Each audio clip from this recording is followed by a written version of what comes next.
Hello, everyone. Happy weekend to you all. Um, Sorry for starting late. I had some technical difficulties with Streamlabs and echoey sound coming through just my gameplay, which I figured nobody wants to listen to, so I fixed that before going live. I hope you're all doing well. And that you all had a good week.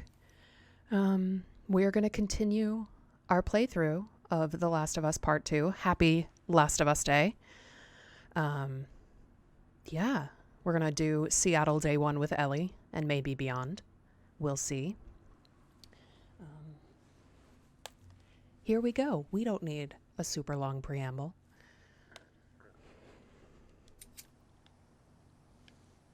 The fuck Fedra gate. Look at Dina just standing there. And please let me know if there end up being any sound issues, because I need to know. And it sounds fine coming through my headphones, and it did earlier when I tested it, and it wasn't until I played it back that I got the echo. So, do tell me.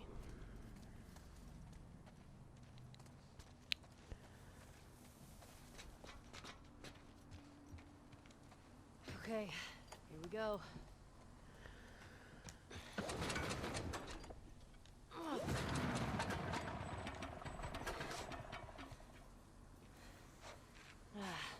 It's out of gas. Well, that's familiar. Well, what do we do now? Oh, shit. The note. What? The note mentioned that there's gas in the courthouse garage and the dome. Alright. The Courthouse dome. garage and the dome. You So what's vaping the plan hipster. for finding I these places? know. We ride around and see what we see. You think Tommy came through here? Bet he did.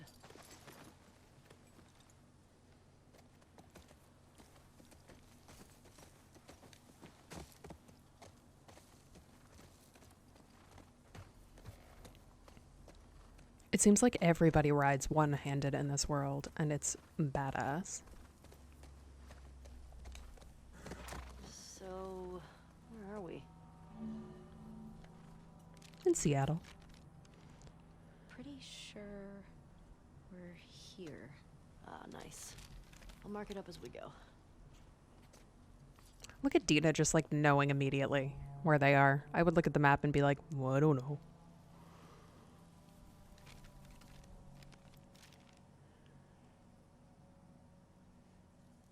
I'm still so shook that you rode for so long. That's so awesome. Well, thanks. Yeah, I did it for a really long time. I loved it. And then when I was choosing what to do about colleges and stuff like that, because I decided I wanted to go to school for theater, What the hell happened? I was looking at a lot of schools in cities, Bomb the shit out of this place. which made it How did they hard do that? to Well, they would keep sometimes writing. destroy parts of the city that were lost to the infected or to rebels. That seems like overkill. Well, it usually worked. On the infected or the rebels?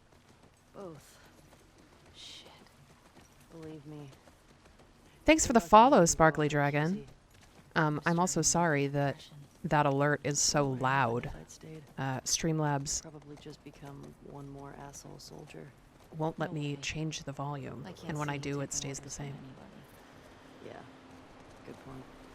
I gotta say, I was expecting the Seattle I love this QC to be a lot conversation. more occupied. Hey, thanks for Yeah. the follow, Simple Car. They're all hiding at the Saravina.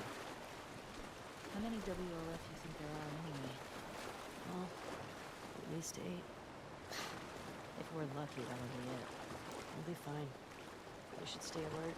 Stock up while we can.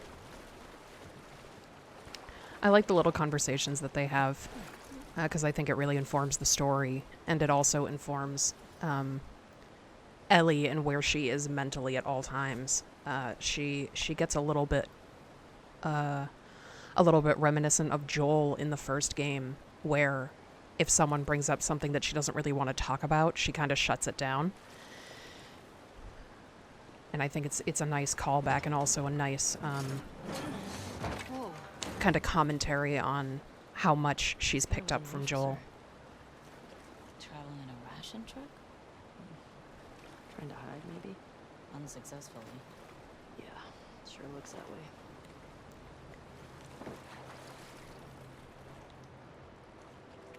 A dramatic reading. Everything is in place. We will be waiting. Once we intercept the convoy and take the Fedra officers captive, you can abandon your post and join us. I know you've taken numerous risks and lived in fear of being discovered. Your loyalty to our cause is appreciated. Isaac.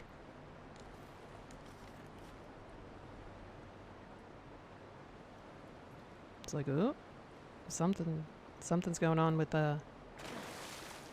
this Isaac.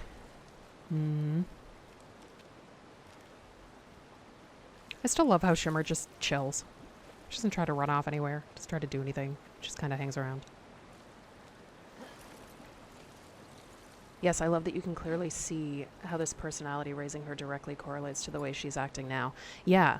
You know, and I just think it's nice. Ellie, I think Shimmer's getting sick. This What? pod. How can you tell? She sounds a little hoarse. Boy. Come on, that was a good one.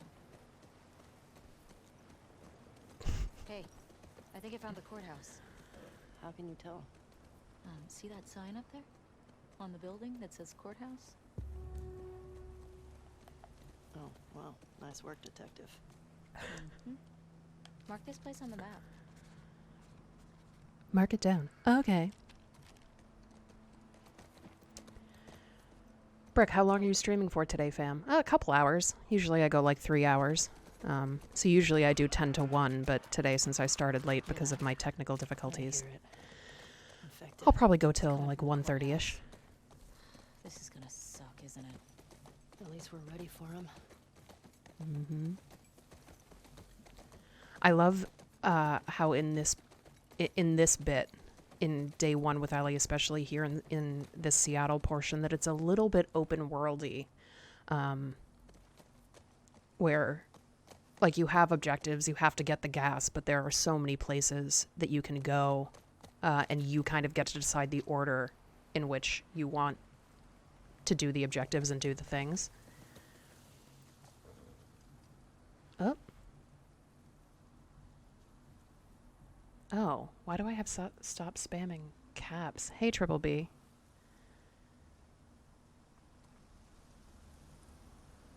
I'm going to have to change that because I don't mind if people spam caps, but I don't know how to fix that.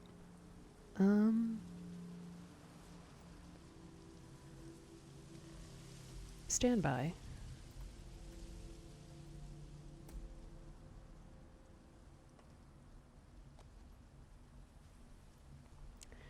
Do, do, do.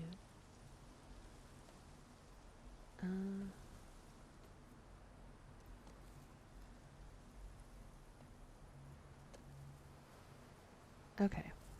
I think I fixed it. Maybe. We'll see.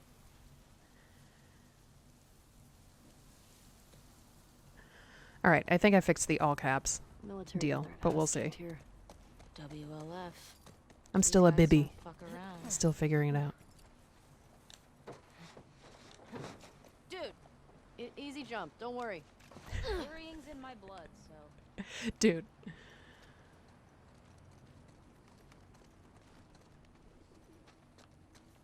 Man, check this out.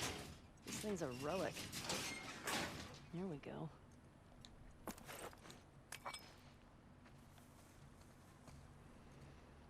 I mean, isn't everything kind of a relic at this point in this world?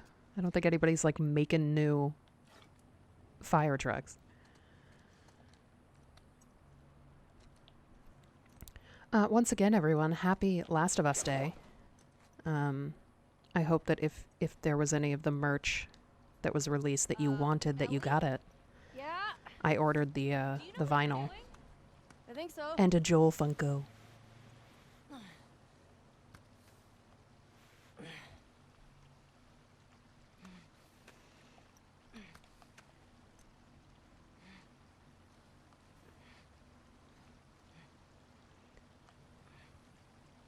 Did I mistake on me? No, you did not. I put out a call to everyone that I was doing Ellie Day 1, so I thought I'd give people a chance to stop by for Take on Me if they wanted to.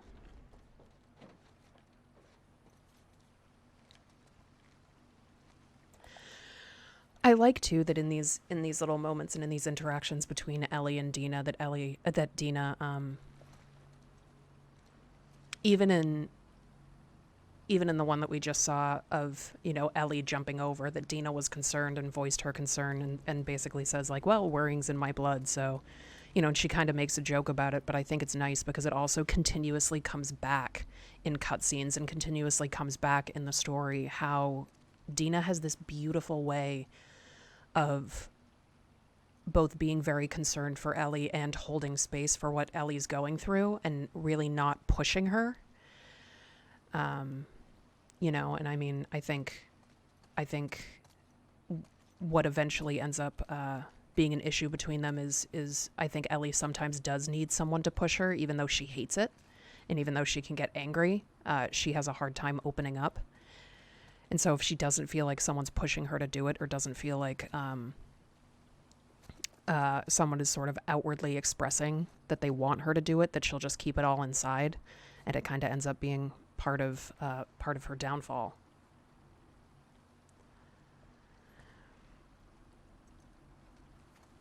Oh, you're going to pull an all-nighter today, Triple B? Ooh.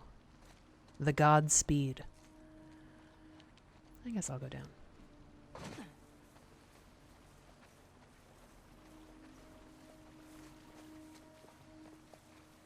Where did she go? Where are you going, Dina? I'm coming to you, you're trying to come to me, but we're going two different ways.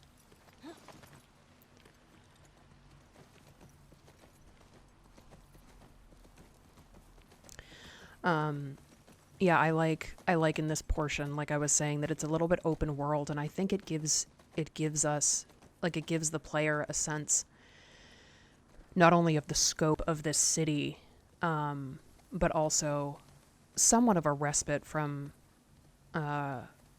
what I've just experienced in terms of losing Joel and how brutal that scene is. And how beautifully the cast did with how truly horrific that scene is. And so to get this time where I get to like run around in Seattle is nice, and a little bit quiet and introspective. And I think it experientially kind of puts the player in this space of they've been traveling for a long time trying to get to Seattle. We'll come back to the bank. And so it's kind of this visceral thing that you're experiencing of, oh, That building's got something on top. yeah, they've been traveling for a while. I keep getting emails from work, so I'm sorry that I keep like looking down and looking away.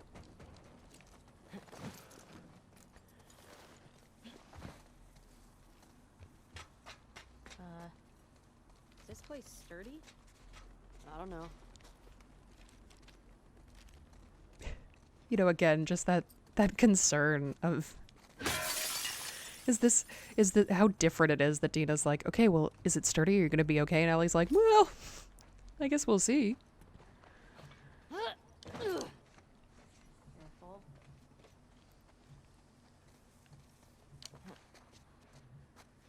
I mean, let's be real. We all know Ellie's struggle with walking on top of things, so Dina's not exactly wrong in her concern.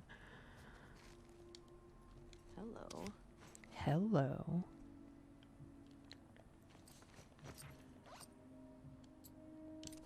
Dr. Uckman.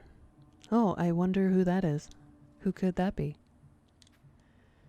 Real name, Dr. Uckman. Brains, 100. Brawn, 60. Affiliation, the New Dogs. Once a well-respected researcher, Dr. Uckman's questionable experiments in the realm of pushing human limits saw him ostracized from the scientific community.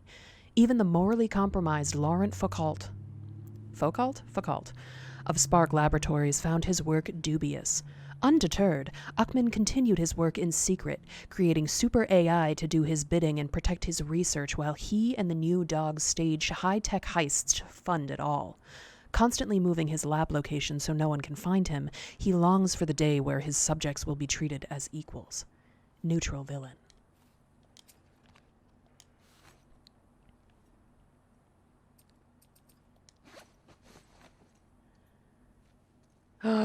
Triple B, you create video games? Did I know that? That's cool.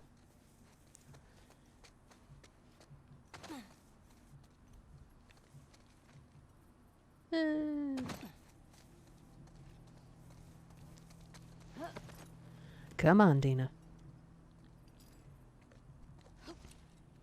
I like how, in part 2, Ellie's always in the front when she rides, as opposed to part 1, where she was always behind Joel, and now she's sort of like taken up that mantle. I also like how they didn't get 2 horses when leaving Jackson. They just got the one. They just got Shimmer. Like, Dina didn't get to bring Japan.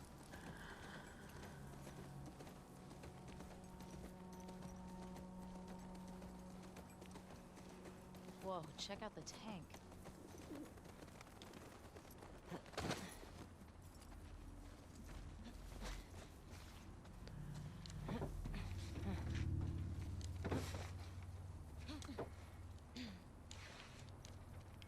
I've never seen one of these in action. Yikes. These guys had a bad day. What is it? Burnt skeletons. Oof. Not how I'd want to go out. Kind of like those astronauts. What are you talking about? One of the early moon missions, there was an electrical fire and the astronauts burned up in their capsule. Ugh. Well, at least they died for something worthwhile. Exactly. These guys were just assholes killed by other assholes. The Last of Us. Assholes killed by other assholes. It's the tagline. We'll go to the bank. Why not? I mean, I think I'm pretty good on supplies, but I feel like we should probably explore all of the story that we can, considering I'm, you know, breaking down story. Where am I going? I have to go down.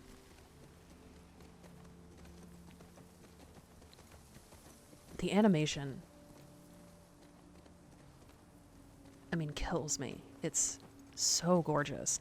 I mean, what the gaming community and game developers and game creatives have, the leaps and bounds in technology that they have been able to accomplish, you know, over the last 5 years, the last 10 years is incredible. It never ceases to amaze me.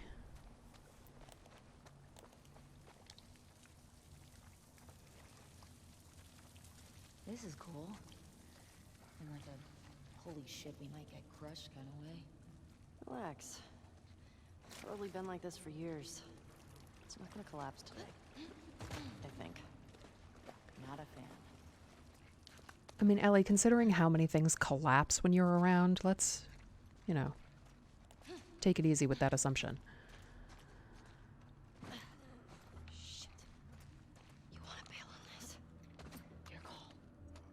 Body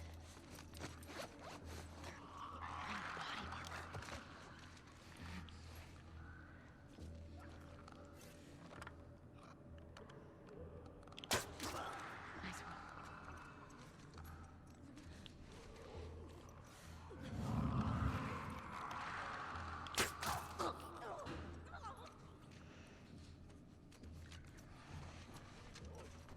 Yeah, I love how in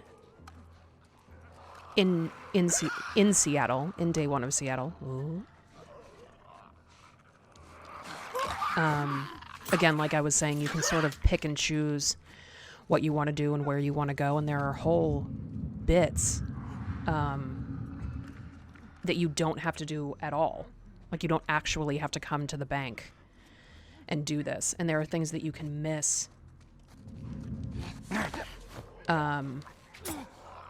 like the music shop, you can completely miss it if you don't go in there, and it's such a beautiful scene, and I think that it speaks so much to the story. But you can totally miss it if you just bypass the music shop, because there's nothing in there basically except this lovely moment between Ellie and Dina, which is not nothing, but it's not necessary to push the story forward. It's not something that you have to do.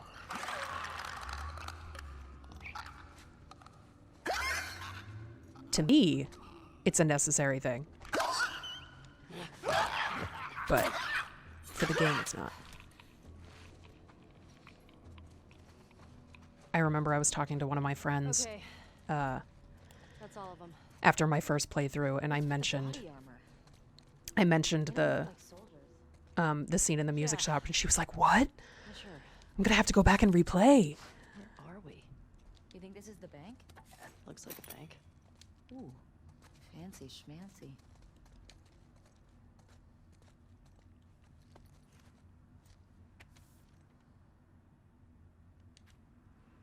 Vault 6023 Leon and the 6. guys were trying to rob Change the of bank. guard every 2 hours during the day, every 4 hours at night. Which one?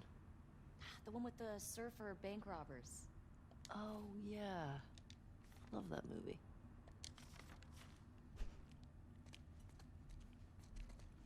I love the references to the movies. Here we go.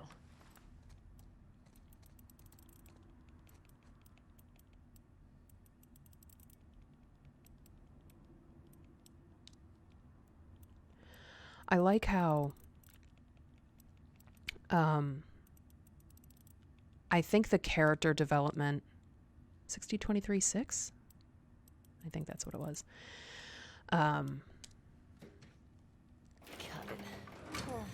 Of Ellie through her, as you watch her go through this descent, that it's not immediate. I mean, there is something that snaps in her, obviously, when she experiences watching Joel's death. And there is definitely something that snaps immediately.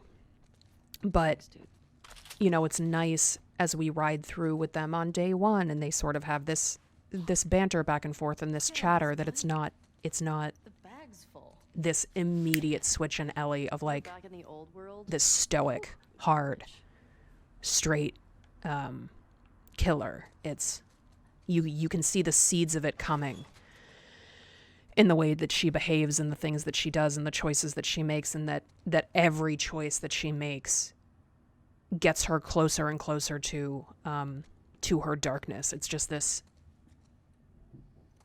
descent, this harrowing descent that she's experiencing every time that she makes a single choice. Cool. And just this dichotomy of the fact that she doesn't think she doesn't think that she has choice here.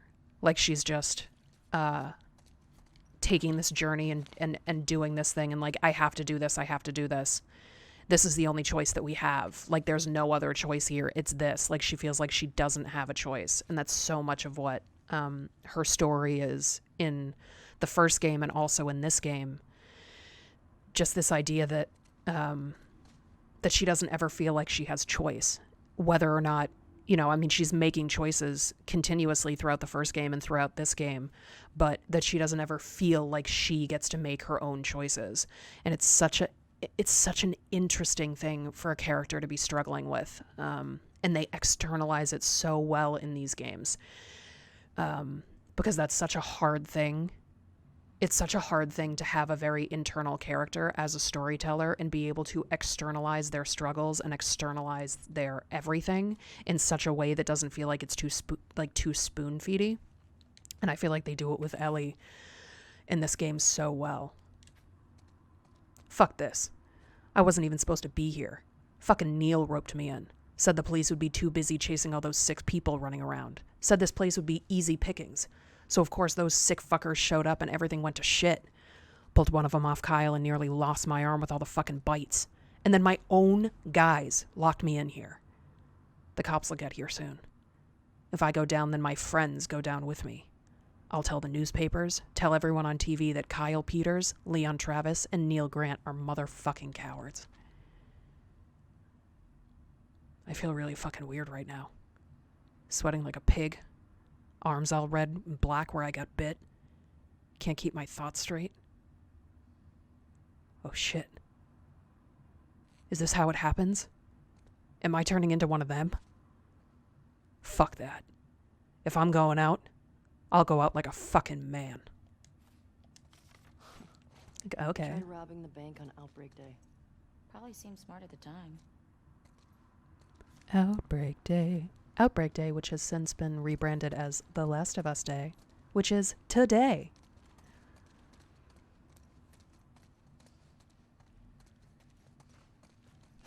Oh, right. Runner, over there. Yep.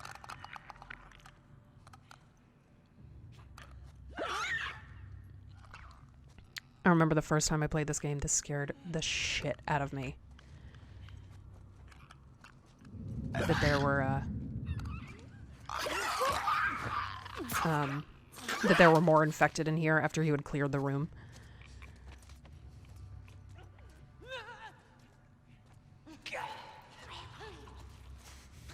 Oh, nice, Dina.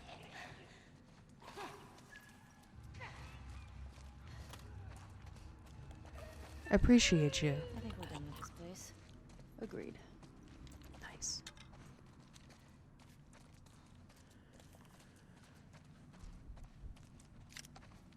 The sound design, the sound design of the game is one of the most amazing upgrades since the first game, in my opinion. 100%. The sound design in this game is gorgeous. Everything about it. Hey, if you lived in the old world, what would you buy with all that money? I don't know. Maybe a big farmhouse? But you can get a farmhouse now. Okay. What would you get? A space shuttle. No, that's right. Your astronaut thing. Hey, it's cooler than a farmhouse. Farmhouse is way more practical. Is it? I feel you, Ellie. We're on the same page. But I love that interaction between them because I think it says so much about This was crazy. their personalities. All right. And that Dina's I like, guess. I'm looking for the practical thing. Like, I want the farmhouse. I have my feet on the ground. You know, my eyes straight ahead, paying attention. And Ellie's like, no, space shuttle, man. Go to space. Like, I don't want the practical shit. I want to go to space. I love that. I think it so perfectly encapsulates their two personalities and how well they go together. It's like Ellie gets to take Dina up to the stars, and Dina gets to keep Ellie's feet on the ground.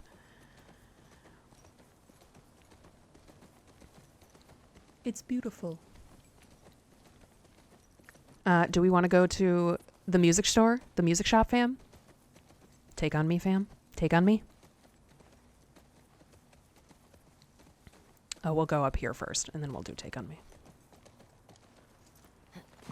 It'll be our stop along the way. Yeah, the sound design is so beautiful, and there are such subtle... it's just... So much in this game is so nuanced. I mean, not the violence. But there are so many beautiful little sound things that I am just here for that really... contribute to the story in so many ways. What have you got there? A dramatic reading. Colin, We cleared this place out. I heard another rumor that the West Lane Bank has never been searched. If that's true, then it would be filled with more pre-outbreak supplies. I say we go for it. If there are enough weapons in there, I know some guys that we can trade with for safe passage out of this hellhole. Come on, man. I don't have the balls to go in there by myself. Aaron. Well, we already went there, didn't we?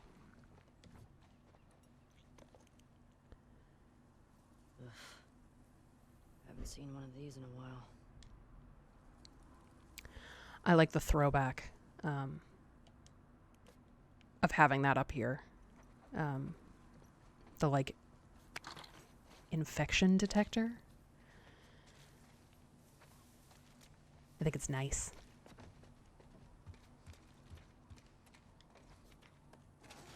Where you going, Shimmer? What you doing?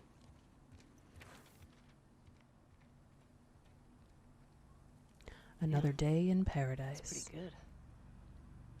Yeah, it is.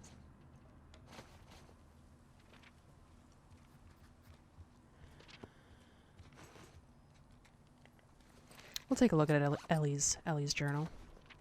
We haven't done it, I think, since we. I can't remember if I read pieces of it last week. So if I didn't, we'll read it again. And if I did, tell me, and I apologize. Idaho Falls. Dina caught 3 jackrabbits tonight. She has these traps her sister taught her how to build. They're fucking effective. My appetite hasn't come back yet. Trying to force food down. Twin Falls. Found a camp along the main highway. If it was Tommy's, he's probably only a day or so ahead of us. We're getting close to Boise. Dina's pushing to go around. I don't want to add 2 days to this trip. These hunters tried to ambush us. Fuckers didn't stand a chance against us. We were scavenging for supplies, and I was looking at Dina. I felt a deep appreciation for her coming along. I really love her. Baker City. We saw a pack of wild horses today. They were skittish. Then Dina offered them some of the fruit we collected. They ended up following us for a bit. Wish I had a camera. I've never seen her smile so wide. For like half a day, I wasn't thinking about the WLF or Joel. Feeling guilty about that now. I like this Baker City one in particular. I mean, I do love the idea that they got jumped when Ellie was staring at Dina, but I love this Baker City bit because I think it says so much. I mean, it tells us how good Dina is with horses, how empathic she is in general, and how much Ellie really, really, really does appreciate, again, Dina coming along, and how Ellie feels guilty that for half a day her mind like strayed from the mission a little bit, just for a minute in time. Her brain strayed away, and she's now feeling guilty about it. I think it says so much about what she's going through and the PTSD that she's suffering from and coming up again and again and again and again. And it's like she's now believing that if she's not thinking about it and if she's not on this one track, that there's something wrong with her or that she's bad. Like she feels guilty. I'm struggling to sleep. Keep seeing him with his head. Dina seems to be sick. I think she caught a cold. I feel calmer with her lying next to me. I want to do something nice for her. Yakima. Found another camp along the highway. Can't be sure it was Tommy's, but we haven't seen other people in 2 weeks, so fingers crossed. I think I did read these last week, but oh well. Shimmer, you move too much. Ooh, foreshadowing.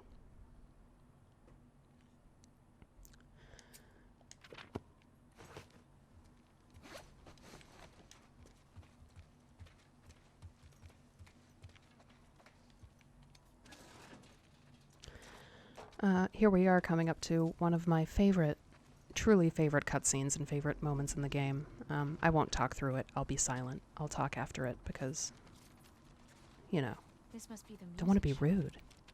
Man, imagine this place when everything was intact.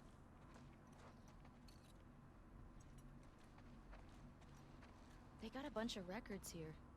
The Sleek Habit. The sick habit. Close enough. Okay. We only listened to it like 100 times together. I was only listening to it because I thought you were cute. Dina. The sleek habit. I love it so much.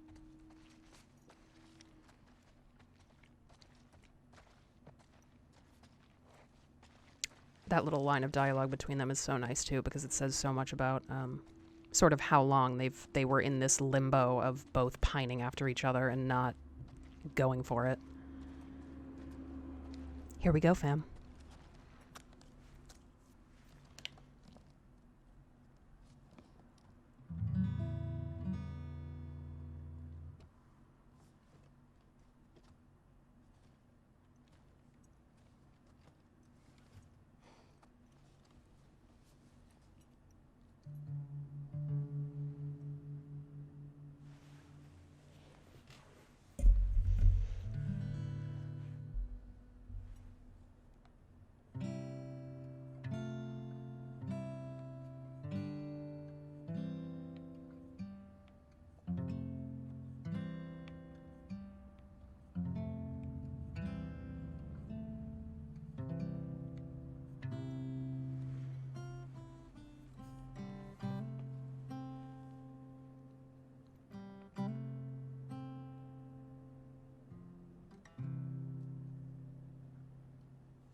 Why did... What was that? Nothing. Well, nothing sure sounds nice. Remember that night by the bonfire? Yeah.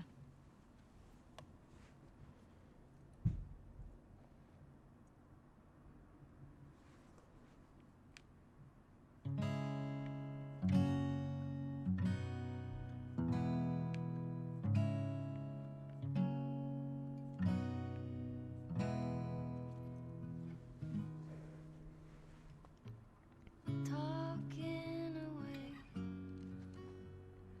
I don't know what I'm to say. I'll say it anyway. Today's another day to find you shying away. I'll be coming for you, okay? Take on me.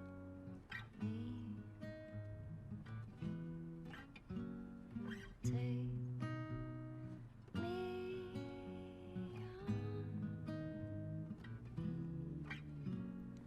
I'll be gone in a day or two.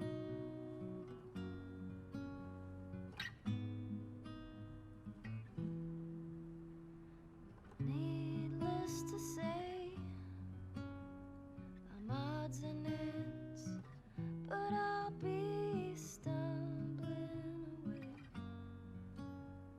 slowly learning that life is okay. Say after me, it's no better to be safe than sorry. Take on me.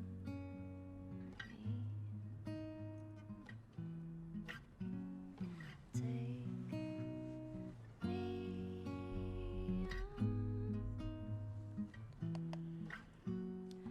I'll be gone in a day or two.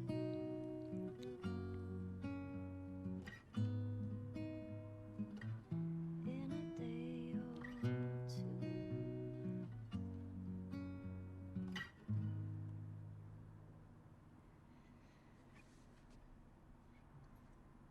You should have kissed me then.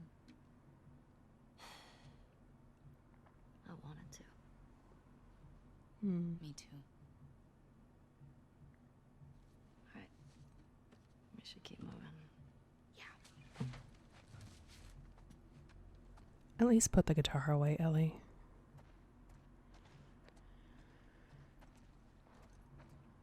I love that scene. I'm the only one. No one else likes it. I know that that Neil has talked about the logistics of that song in particular and choosing that song mostly, I think, because of rights, because they knew someone or someone on their team. Correct me if I'm wrong, fam, but I think someone on the team is like married to the drummer of Aha, and so they were able to get the rights to that song quite easily. But I also think it's a beautiful, I mean, it's a perfect song for that moment, because Ellie's so vulnerable and literally asking Dina to come along with her and to like to take her on, flaws and all. And also, you know, I mean, the stumbling away, slowly learning that life is okay hits me every time. But also when she sings I'll be gone in a day or two, I'm just like, yeah,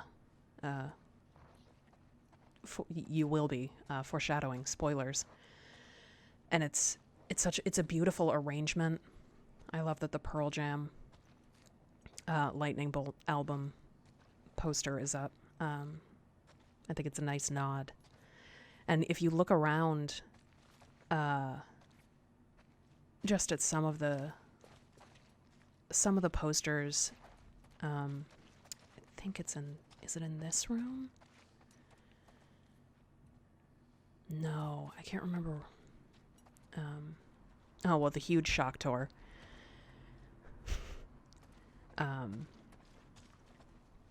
That there are some vinyls and some posters around that really speak to what's going on. It's like the thought and the care that was put into what are the posters that we are going to put on the walls.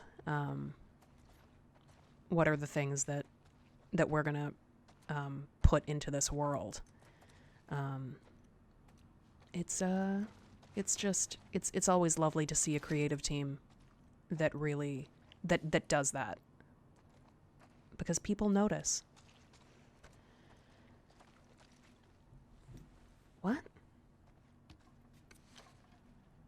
Stop spamming symbols. Okay, guys, I am sorry about Nightbot. I'm gonna disable that. I'm still trying to figure all this out.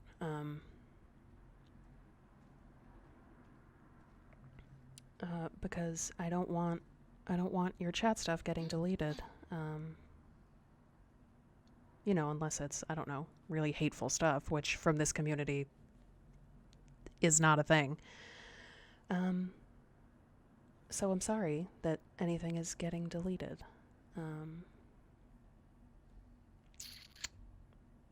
I appreciate you, Nightbot, but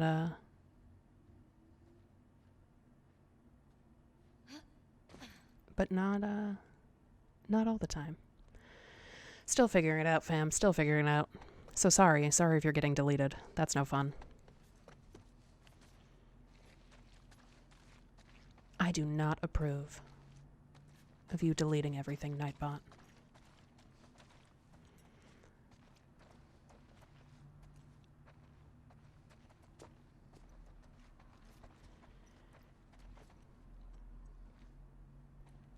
I love, too, how Dina, the way she stares at Ellie when Ellie sings and when Ellie plays for her. I mean, it's so reverent and so quiet and so beautiful. Check this out.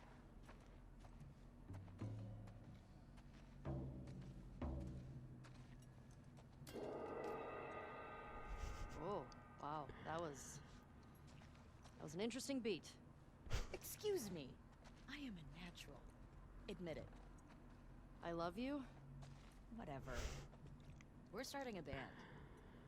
How about I love you this. be my groupie? You're what? Well, okay. Fans apparently had these hardcore fans that would just follow them around. Isn't that what I'm already doing? I guess so. Mm-hmm.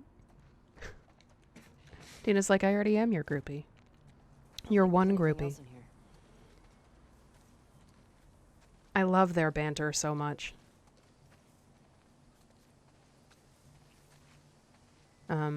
And I miss it later on in the game. I mean, I get why it's no longer there. I mean, they had to take it out for story reasons, and that makes complete sense, and I'm not angry about it, but I do find myself missing it later in the game.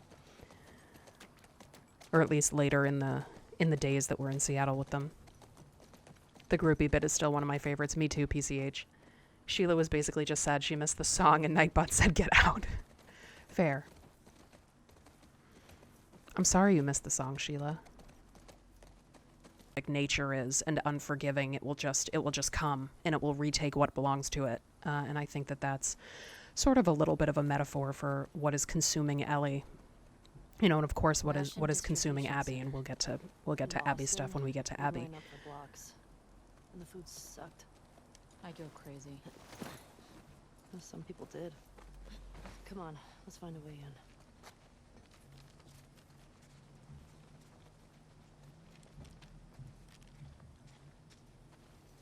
I hope everybody's having a good weekend.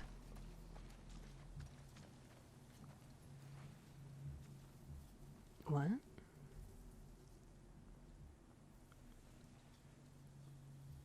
Oop. Sorry, fam.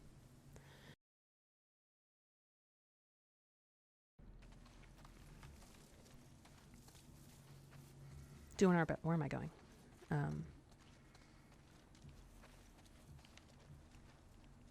The gate. Sorry, got distracted by my technical issue.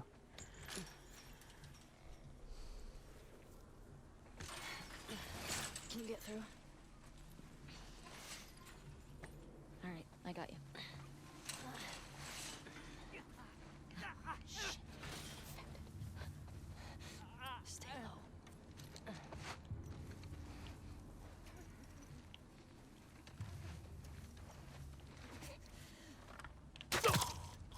Bye.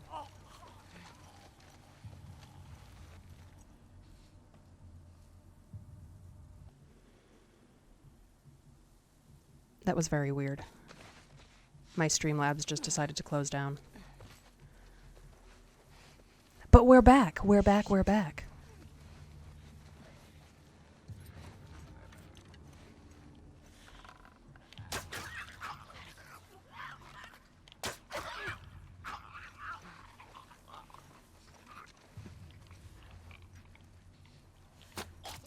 Oh. Oh well. That was a mistake shot, but it went anyway.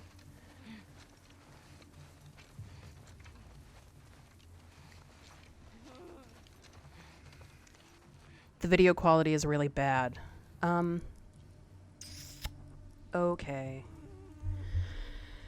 Uh-oh.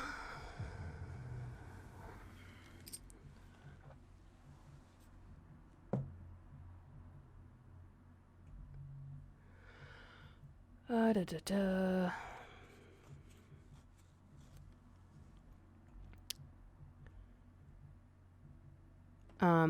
Okay, I'm gonna stop the stream and I will come back. Sorry, y'all. Unfortunate. But it seems like that's 2020. Yeah, I'm gonna stop the stream, Halo, and I'm gonna screw with my settings and then I'll restart. I'll be back in a moment, everyone. Okay. Did that work? Let's find out.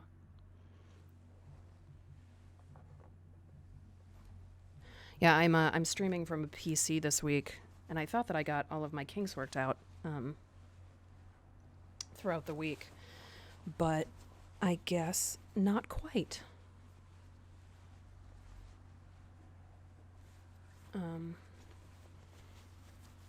I guess not quite.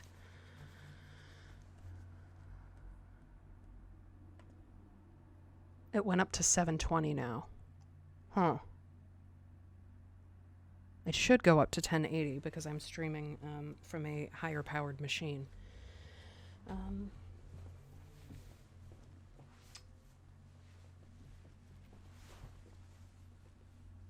Toot toot toot.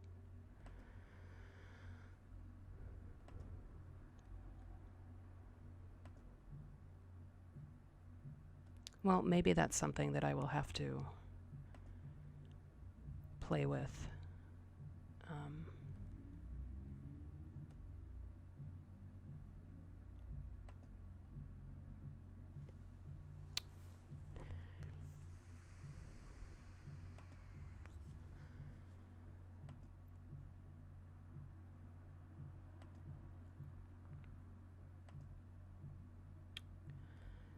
Maybe that's something I'll have to play with.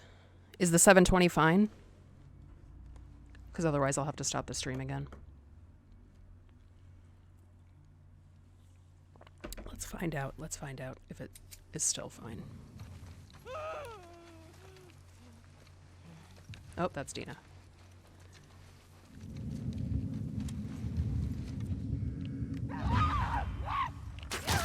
Watch it!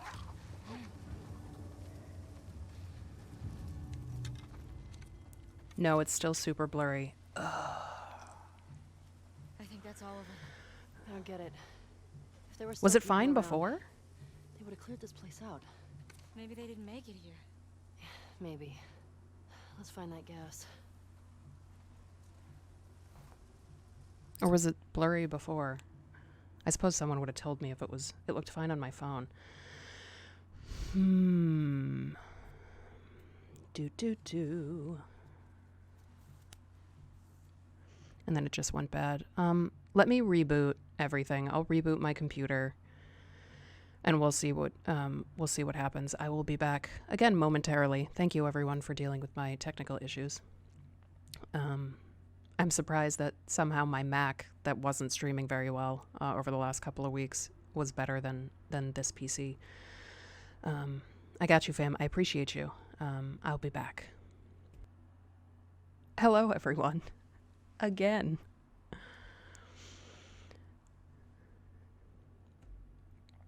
We got some technical difficulties, which, like I said earlier, is seems quite fitting for 2020. But I hope some of you are still with me.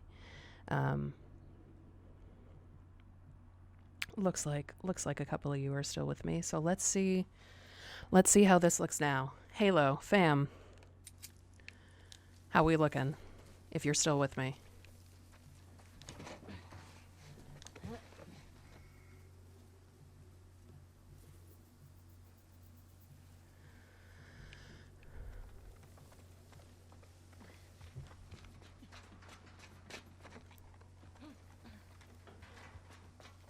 I played around with some of my settings. So hopefully we're doing okay now. Much better. Yay. You love to see it. Success. Technology. Oops, I'm dropping stuff.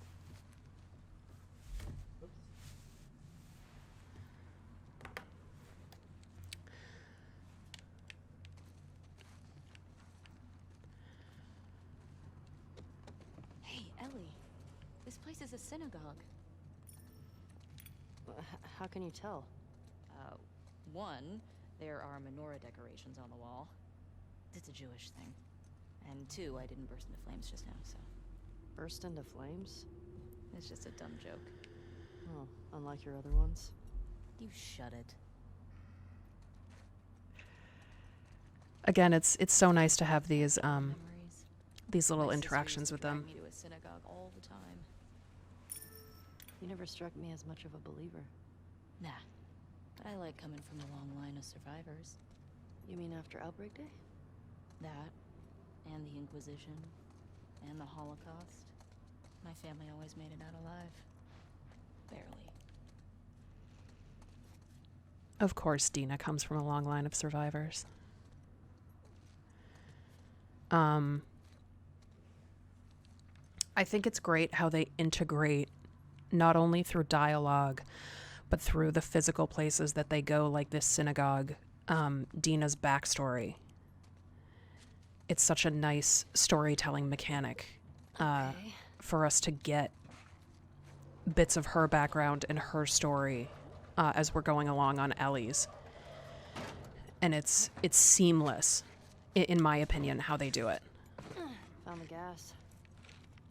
Here we go. Because she's a badass. She is a badass. Language. How so worship? It's empty. That sucks. Now what? We'll try our luck at the courthouse garage.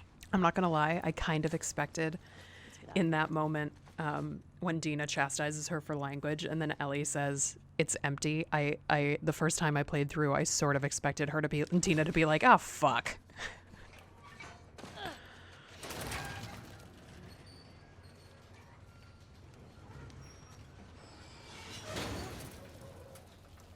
Do you still pray? Same.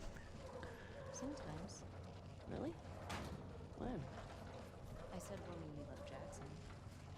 I said when at Joel's grave. Sometimes I just say little ones to myself.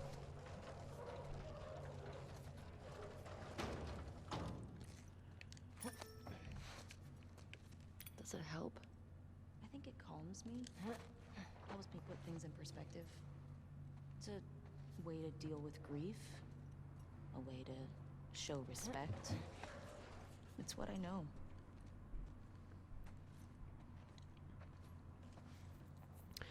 That interaction is so beautiful between them, and it says so much. A dramatic reading. Private Miller, we got fresh intel there's an active WLF hideout on Spring and 5th. Grab any available soldiers in your sector and head to the hideout ASAP. Execute any suspects, secure their location, and await my arrival. Sergeant Ward. Oh, it's so brutal. I like how they plant What do you think not of only what's going on between the Seraphites and the WLF, but also what was happening between the WLF and Fedra. And we get it in these notes that we pick up. I think it's so lovely.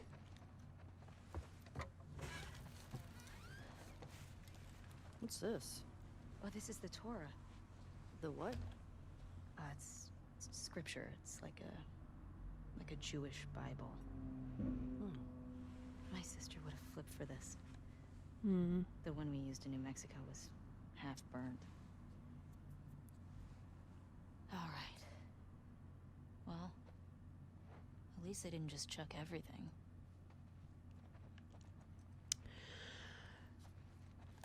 Yeah, I think there's so much that the creative team gives the player in this synagogue interaction. I mean, just that the one where they were just talking about praying and Dina was talking about how it was a way for, to deal with grief. I think is so lovely because that's something that Ellie doesn't Bet I could go have. to the other balcony with this. And you see Dina's ability to deal with her grief. Ellie, careful. It's okay. It's holding. And I've said on multiple occasions that Dina is quite possibly the most emotionally mature character in this game, across all ages, and across all people and across all, factions Nothing to it. and characters that Come on, we're Dina. dealing with. Dina is so able to deal with her grief and her emotions and what she has experienced in her past and her traumas. And it's so different from the way that Ellie is really unable to deal with her grief. And this is what happens when you're unable to deal with your grief. You start down this path of destruction. 5774. Are we in the future? No, doofus, that's a Hebrew calendar. For the new year, my sister used to give me an apple dipped in honey. Ugh, now I'm craving it. Yeah. I absolutely love that they build the world around you with the letters instead of spoon feeding it all for you, and they left it up to the player whether or not you even want to get the info. Yes, I love that. Oof, that does sound pretty good. Jewish holidays are all about food. I've said it multiple and times, celebrating not getting annihilated by our enemies. and we'll probably say it a Long line number of more survivors. times, Exactly. that I appreciate that in these games Naughty Dog does not spoon feed story.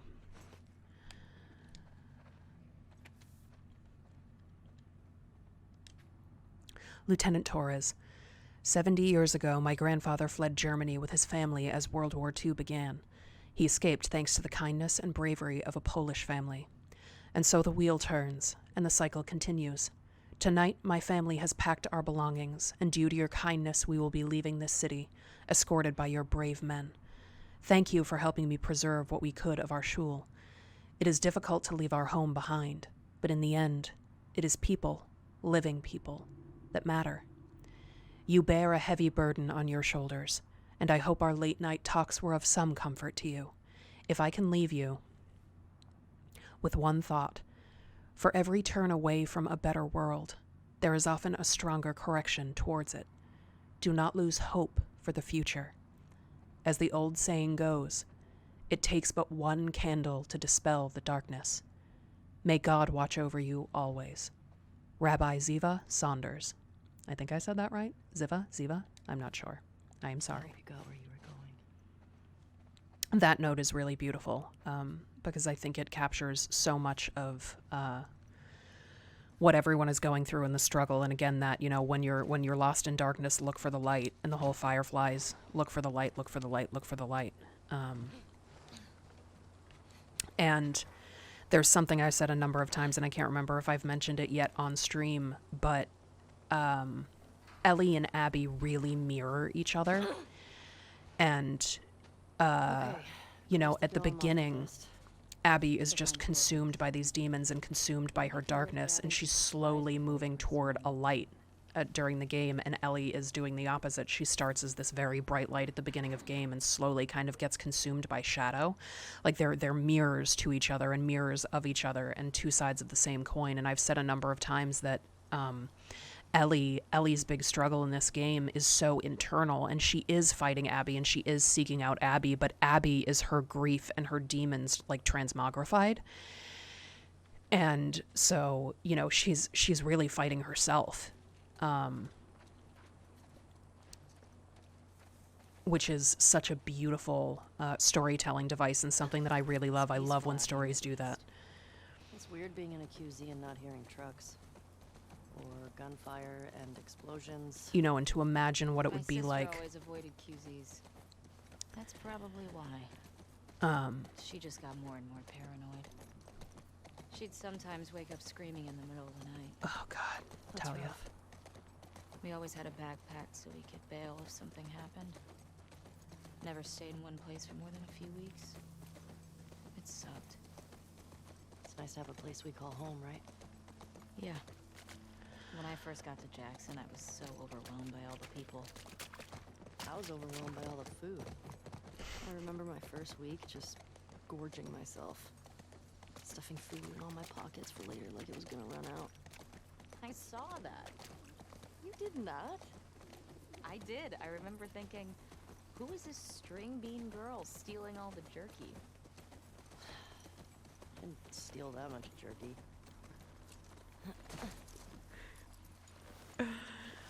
Ellie's so offended that she was caught stealing jerky.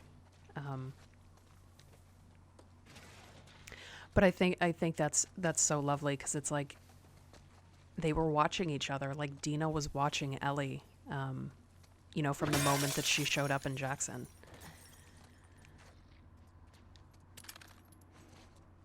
And I think there's a little that's a little nod to that. You kidding me? He'd trade half his stuff for a bag of beans. I never got it. Tastes like burnt shit. It does. Thank you. Acquired taste, my ass. Hey Davis, check our old WLF safe house for supplies. Probably a long shot, but every little bit helps. Grab what you can and meet us back at the Saravina. Don't worry about the gas. We'll take care of it. Mike.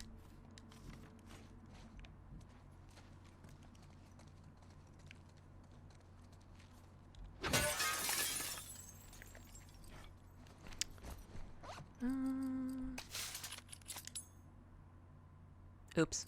Well, that's fine. I'll use them.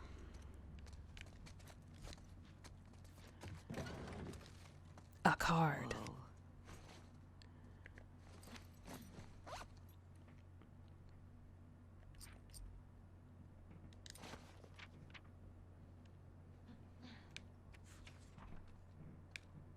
We have another entry. When I think about Joel, him, all I see is open skin, slack jaw, insides out. I won't let her remember me that way. I'd rather die alone. Which is saying something considering that's Ellie's biggest fear. Did she die alone? Was God with her? Was he with you in the end? Was he with Joel? Did I make it worse for Joel being there? Or was I company? He, him? More than I was with him? Beyond faith and pain, I want faith from pain. I want faith through pain. I love that line because I think it's so telling about Ellie. And that she crosses out, I want faith from pain, and that she writes very specifically, I want faith through pain. It's interesting that kind of everything in her, even though she is struggling so much with what's going on and kind of actively trying not to feel these things, that there is something in her that is saying, but you have to. And like, I want faith through pain. And and that there's such a double meaning there. Because you can have faith through pain in terms of I want faith to help me through this pain, and then also I want faith through experiencing this pain. And it's a nice kind of double meaning in the way that they phrased it. And I appreciate that because I love words. Oh, come on.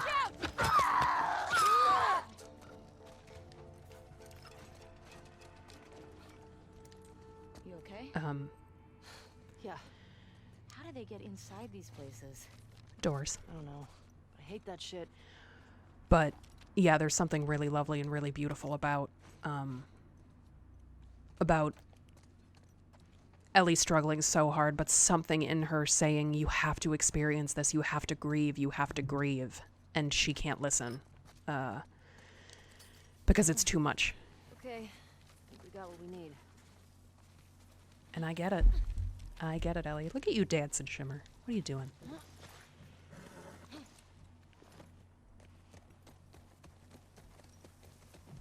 What? What's that, Shimmer? You don't say. Oh, no. Ellie, Shimmer says we should find a bakery. Why? So she can go buy some thoroughbread. I've created a monster. You only have yourself to blame. You love it, Ellie.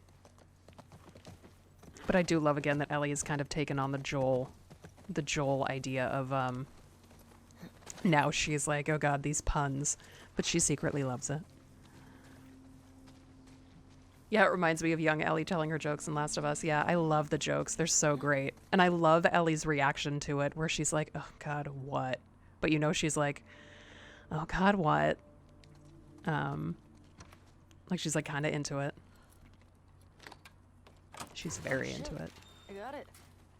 Let's see what we got in here. I like that Ellie's surprised that the key works. It's like, well, it's a key. Some kind of WLF something.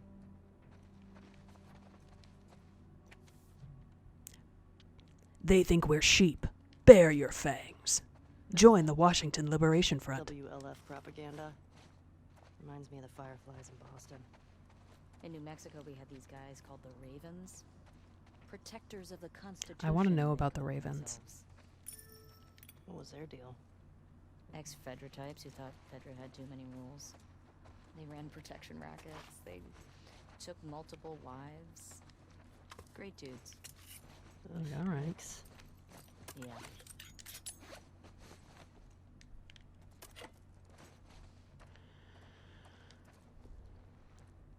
What's this? Here's their plans to hit that convoy. Man, WLF just wiped the military out. Way more successful than the Fireflies ever were.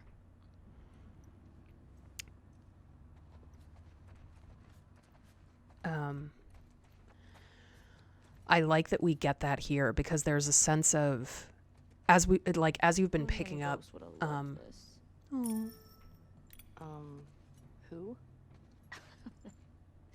They were these feral cats I had before I came to Jackson. But they didn't seem to want to leave with us, so I miss those scratchy little shits sometimes. Do you have any pets? Nah, it was never really my thing. Well, maybe when we're done with all this, we can get a nice little creature to take care of. Alright, deal. foreshadowing. It's not going to be a cat, though.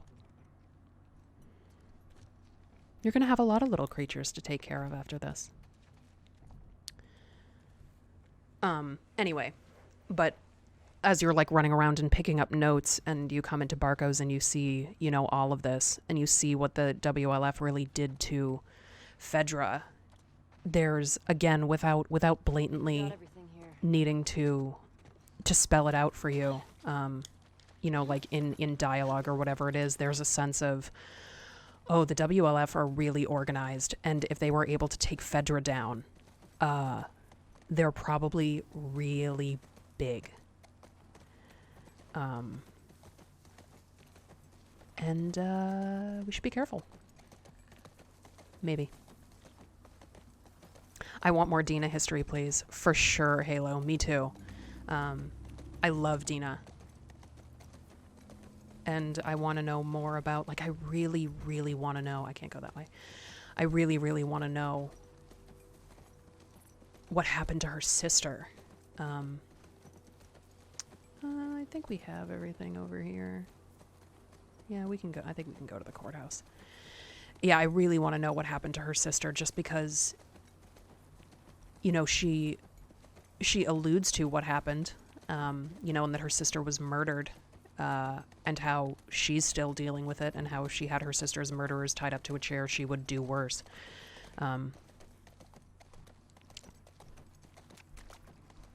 You know, than what Ellie's trying to do now. And I really I want to know what happened. And I really want to know how Dina dealt with it. Because, you know, Ellie is having a hard time dealing with her shit. In case you didn't notice. I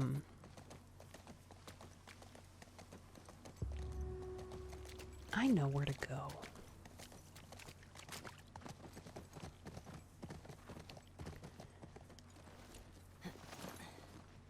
Sorry the stream has been so funky today, fam. I think I lost a lot of you. I mean, I don't think I had that many of you in the first place, but I think I certainly lost a lot of you when the stream went funky, so those of you that are sticking around, I appreciate it. Here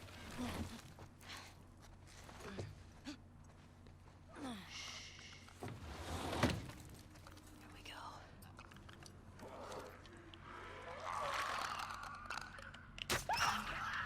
Oh, damn it. Watch it!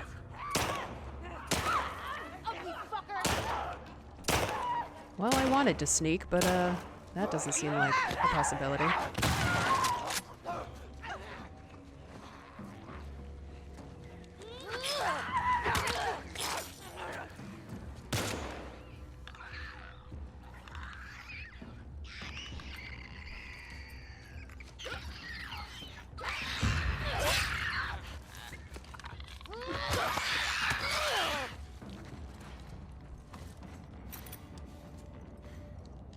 Made a mess.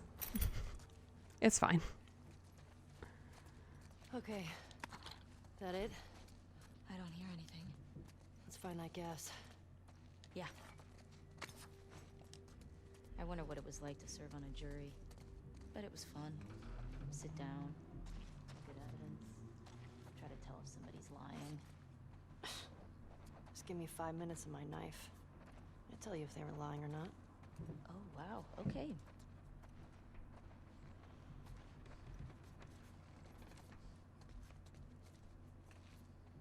That's something. I do like that interaction because I think it gives us a sense of where Ellie's going.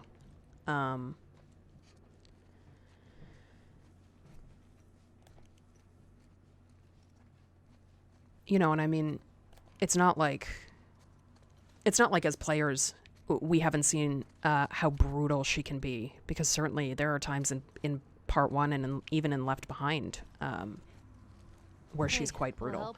Coming. But that little dialogue bit between them is like, oh.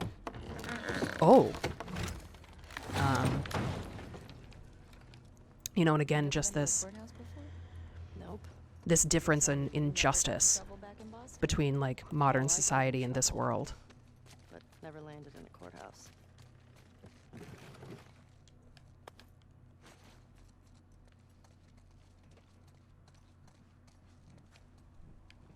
That's one of the big things in this game, and I think I talked about it when I was playing through part 1, but I'll bring it up again because I think it's so important to this game. In particular, just that their rules and their laws are different from anything that we see, you know, in like our modern society. And I mean, certainly they've, you know, there are places like the WLF's, you know, settlement, or the settlement in Jackson, where it's like, oh, okay, we have some rules and we're trying to have this community and we do have structure, but it's like they don't have a system in place. You know, and I mean, not that our justice system is, you know, impeccable.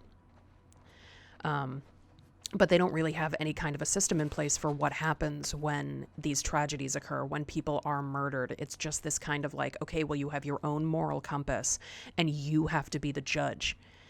You know, so it's like Ellie, like Abby fancies herself this like judge, jury, and executioner, and Ellie now fancies herself this judge, jury, and executioner, and that's this world. That's all that they have, and that's all that they know, and that's all that they've ever known. You know, considering they've grown up in this anti-society, basically. The following people are top priority targets for any anti-terrorist operations. Emma Patterson, smuggling, falsifying ration cards, acts of sedition. Jason Patterson, smuggling, acts of sedition, acts of terrorism. Marcus Wilson, smuggling, acts of terrorism. Luis Sanchez, smuggling, acts of terrorism. Isaac Dixon, murder of Fedra officer, acts of terrorism, acts of sedition, circled. Hugo Gonzalez, distribution of anti-Fedra propaganda. Allison Cole, murder of Fedra officer, acts of sedition, circled. With the Pattersons and Sanchez gone, Dixon has moved on to fill the void. He is now our top priority target, Sergeant Ward.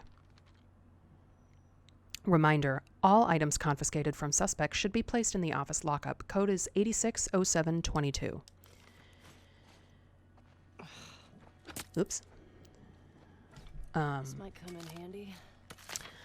I like that again and again and again, Isaac's name is popping up.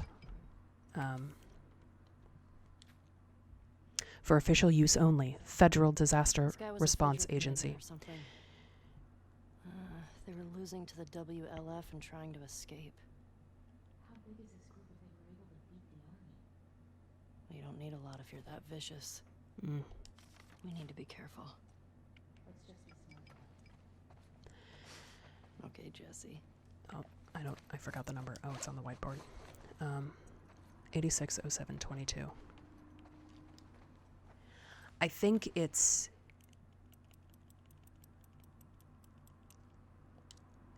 interesting that Ellie,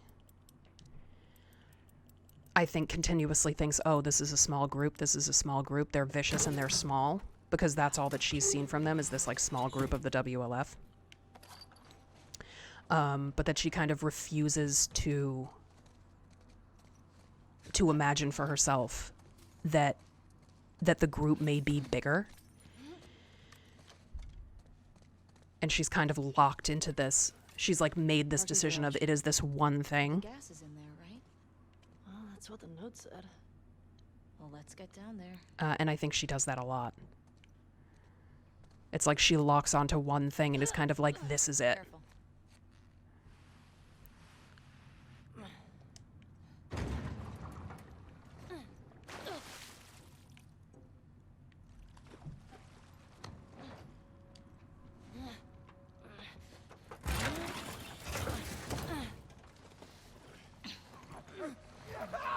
Shit!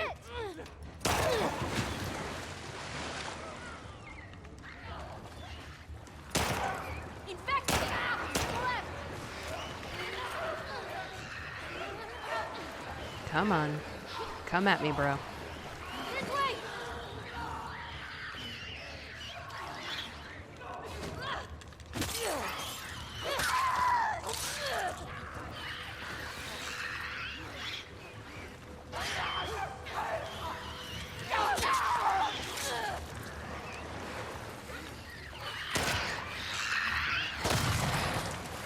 In the head.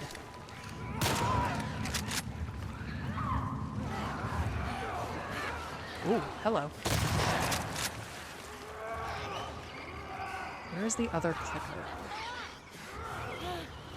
Oh, I see you. All right, Dina. Those Fedra guys never even made it Oops. out of the garage. I always try to pick up at the wrong button. Played this game like a million times. Gas. Nothing. All right. Oop. Something. That tape that's sitting in the water. That the clicker just like had on its body. Sure, why not? And? Wait. We got gasoline. Our luck's changing. Don't you jinx us. I like Ellie's little smile. There. The fuck Vedragate is calling to us. Now, how do we get out of here? Oh. Dina. Coming.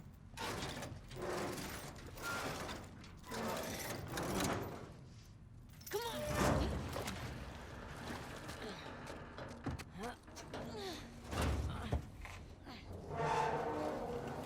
Okay, let go. Good job, babe. How are you doing? Thanks.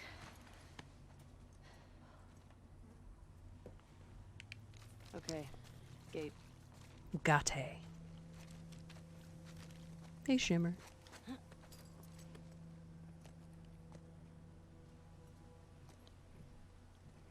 I know. I love the simple good job, babe. Onward, Shimmer. I think it's such a nice add-in, you know, to How you have them doing back have, there? you know, Getting homesick? just A to little use bit. words of affection with You? each other. Same. Just having a roof over my head. You know, I've always dreamed of fixing up a farm just outside of Jackson. Duna Why and her wouldn't you stay farm. in town? I don't know.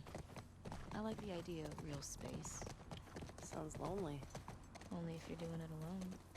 Okay. So are we gonna, like, raise sheep and milk cows? Are you making fun of me? No. It actually sounds kinda nice. Really? Yeah. Really? So cute. I love the foreshadowing of the farm that they mention a couple of times. That was And an that, adventure. you know, Dina mentions it, and it's like I Ellie is found it. immediately like, "Oh, I'm obviously gonna live on the It's a farm big with you." city. We barely started looking. Yeah, I know. Just thought we'd see one of them by now.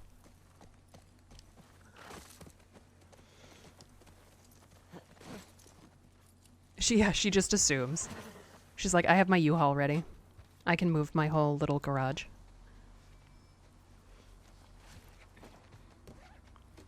Here we go. But to be fair, Dina said, "You go, I go." It's true. Alright. I got it. You put in the code. Let's be real, they've been best friends for like ever. I forget the code. Hey, these old generators are pretty finicky. Might take you a few tries at... Oh. Sorry, go on. Nothing! 5, 3, 4, 5.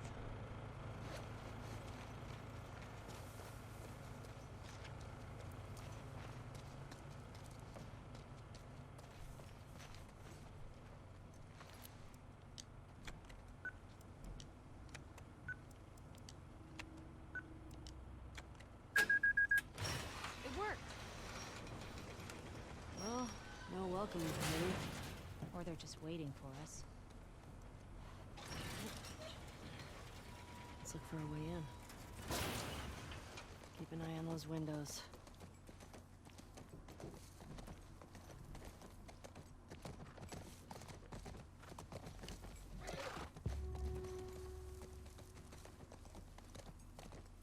You see that? Infected just hopped that fence. Oh, means we can get in that way. Shouldn't we hear gunshots or something? I don't know what's going on.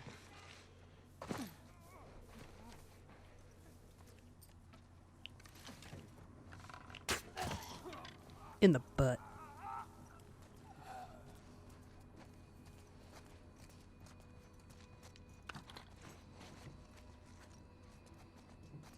I guess technically in the side.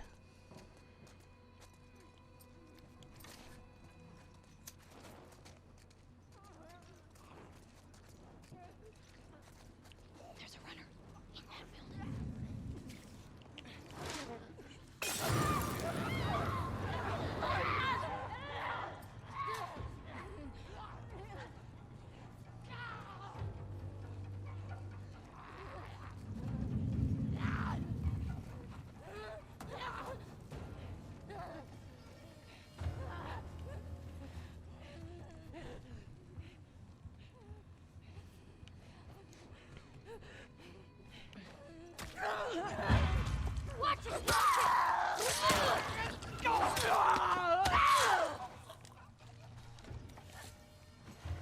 Thank you kindly.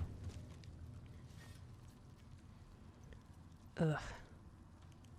Ugh. This one's fresh. And he's got one of those wolf patches. Oh, Wolf. WLF. Guess they didn't make it out with the gas after all. That's good, right? Those fuckers who killed Joel got taken out by some random infected. Then they'd still be dead, Ellie. I'm not sure that's justice.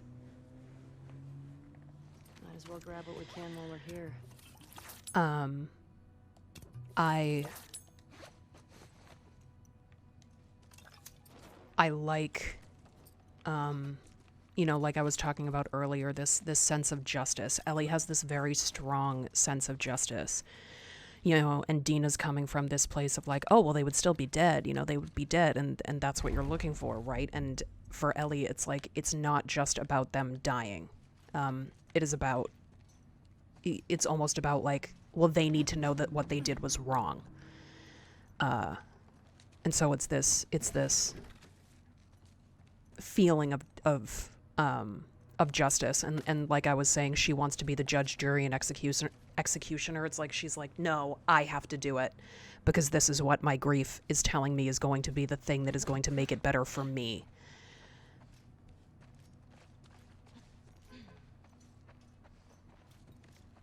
And so it's this very stubborn, I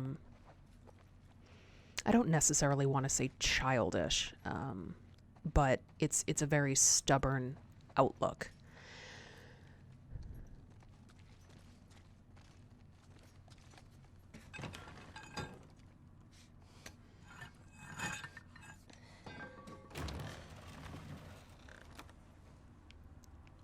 I think it's interesting too that they chose the devs and the creative team chose No. Maybe someone else killed these guys.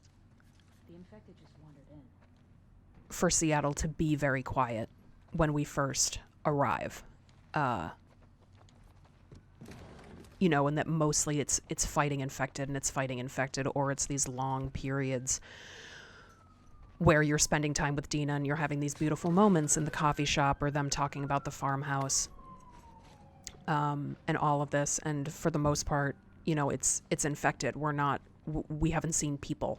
Hey, found their gas. Well, if we need any more. And it's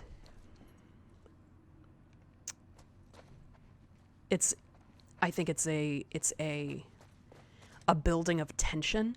I don't recognize this one either. For the audience, you know, of like, where are they? When are they going to come? Are they even here? Is this journey going to have to be longer than expected? Is there going to be a leaving of Seattle at some point to find this group? Oh, that's loaded. You know, and I think it's subtle in terms of doing that, and in terms of just presenting the player with the mechanic of like, oh, well, you're fighting infected. And like, remember that that's what this world is.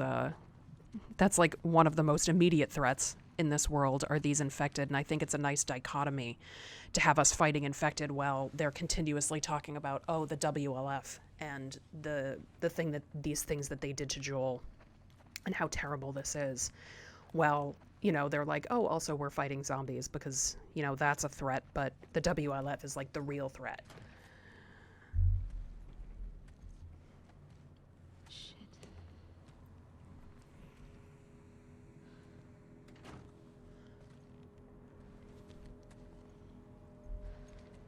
The fuck happened here? Tommy did this. This? No way. That was definitely him. He's one of the ones that killed Joel. Ooh. I think it says something that Ellie immediately recognizes the work as Tommy's. Shit. There's another one over here.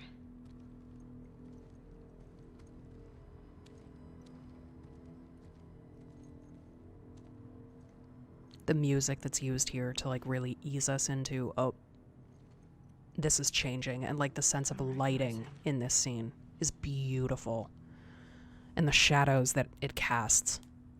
He was using them against each other. How? And how like Dina's standing in more of the light and Ellie is standing more in the shadow, and it's subtle, but it's so Ask nice. this guy a question, but you don't make him say it. You make him write it down. And then you ask this guy, and if the facts match, for telling the truth. If not, You fuck him up. yeah.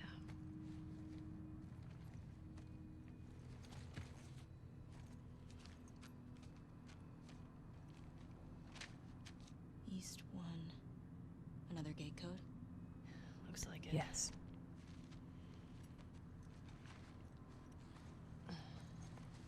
It's such a nice but grotesque touch to have it written there in blood. And how You can't be far brutal off. that is. Yeah.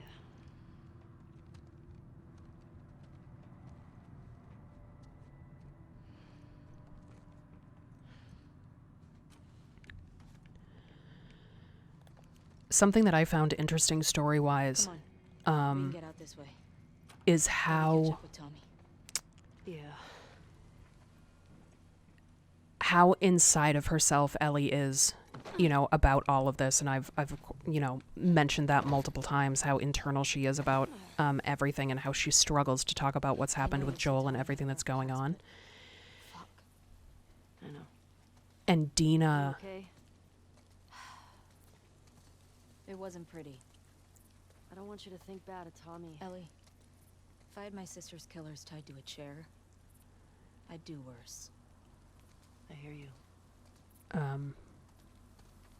oh, that's, I mentioned that moment earlier, but here we get that moment of Dina saying, I would do worse if I had the people that, you know, hurt me and killed my sister. And I think, you know, I think it's interesting that through so much of this, Dina is really trying to keep Ellie on track, because she can tell that, like, Ellie is retreating further and further into herself. And so for Dina, almost, instead of trying to pull Ellie to talk about something that she doesn't have the words for, she's kind of trying to keep her, she's constantly trying to pull her out just to be back in the moment with her. So as opposed to, like, letting her mind wander and letting it go back to things that are, you know, to this darkness and these things that are consuming her, Dina's constantly like, okay, we push forward, we push forward.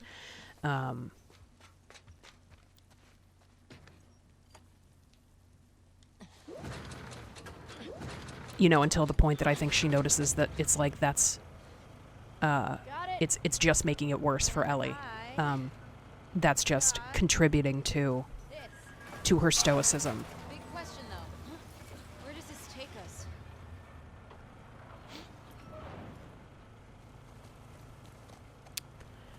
I say we find shelter and we set up camp.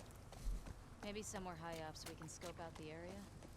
I like that idea. All right, fam. Okay. I am very briefly going to Let's take a look around bathroom the building. break and get Preferably just to with one refill back my water a little bit. Or WLF. And I'll be back Wolves. in just a Whatever. couple of minutes. I still have some of So those I hope you omelets stick inside around. if you're hungry. But I will see you in a really. few. You should eat something. Oh my I'll God. let them finish this conversation I sounded like my mom just now. because I love that. I'll be Little fine. bit of Mom Dina coming out. All right, I'll be right back.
Oh, hello.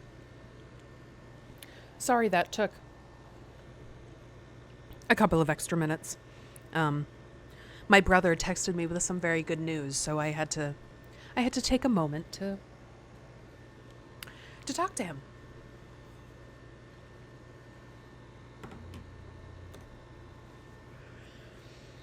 All right.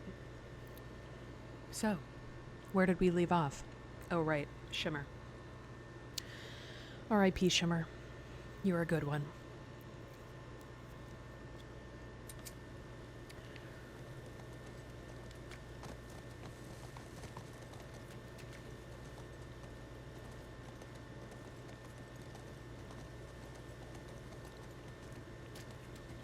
I love how Dina tells Ellie that she has to eat. Because it is a cute moment, but I also think it, Ellie has mentioned in her journal before that she really can't eat. And Dina mentions it here that, like, Ellie needs to eat, and that's something that continuously comes back again and again and again, that it's just like Ellie really can't eat. So yeah. Oh, are you ready? That fall! Oh, God. Don't lose her! Go!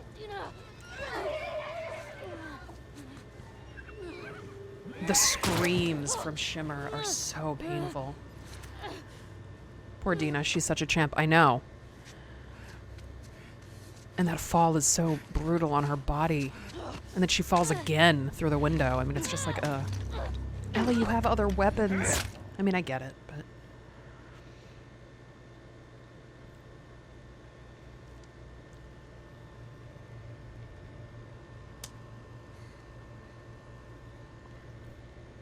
Didn't think I'd ever see you again. Don't slap me in the face like that, you dick.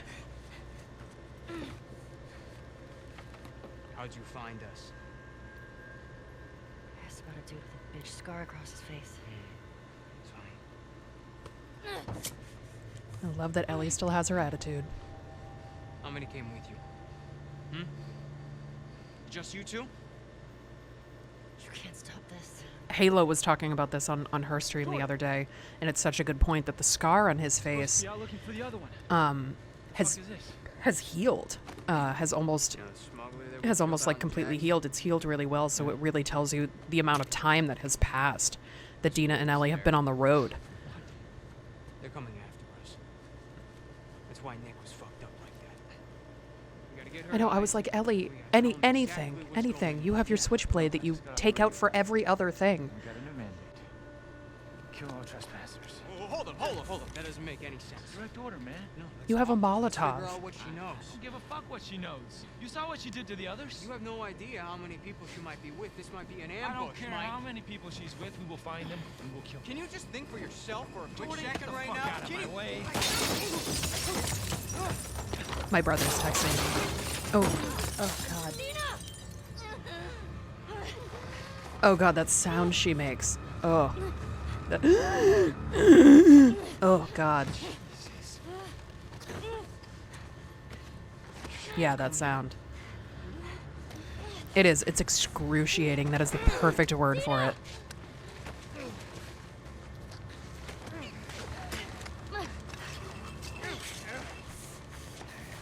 And it's like, you know that Ellie can't really move faster, but you just like want her to move faster. I'm like mashing the button.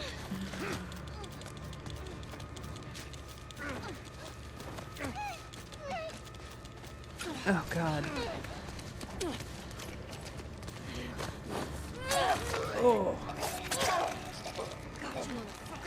The blood splattering on the camera. Oh. Are you okay? Mostly. Mostly. Ellie, we should go. Somebody would have heard the gunshots. Look, she's one of them. Come on, look at that leader. Was there a TV station on that map? I don't fucking know. Come on, Like, Ellie. Ellie.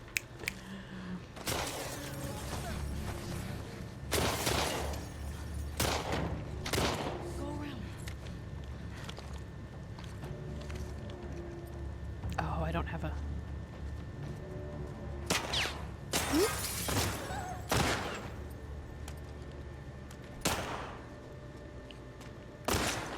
Oh, damn it.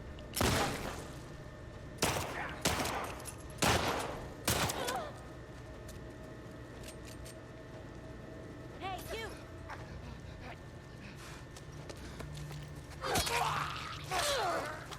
I know you usually kill him, Dina, but I'll give you a break. Let's go. How many guys did you see? Enough. We gotta get the hell out of here.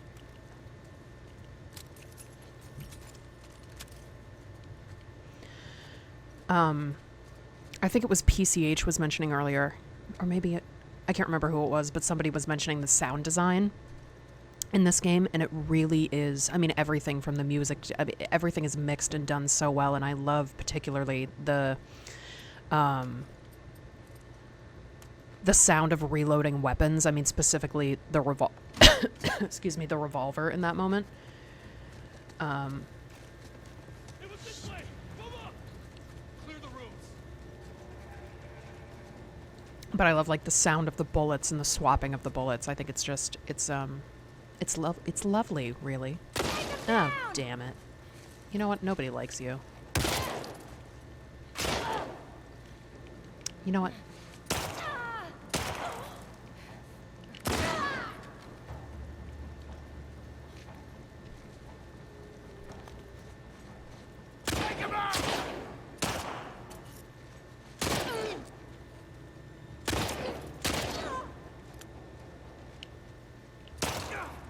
Oh, damn it.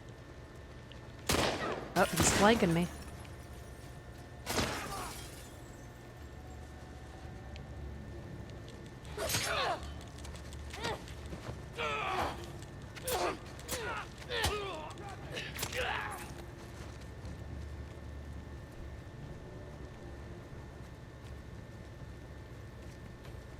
Somehow so much less sneaky on lighter settings than I am when I play on harder settings. Even though it's so much easier to sneak on the lighter settings. It's on the lighter settings. I love this part so much. It really shows where Ellie's mind is. Yeah, it really does. Ellie priorities. Heads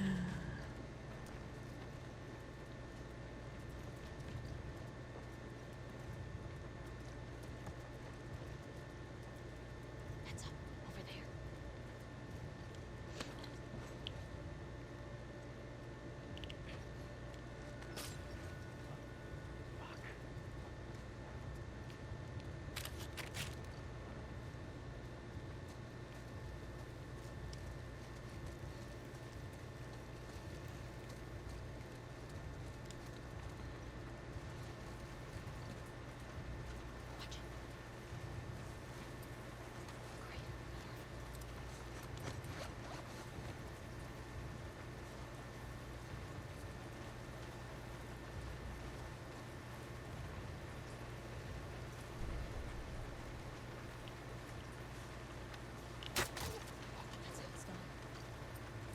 That is how it's done, Dina. Has anyone seen them? This place is clean.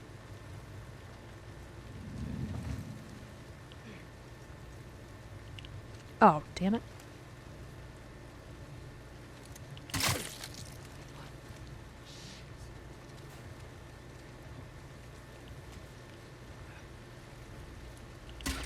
Oh, that went over her head.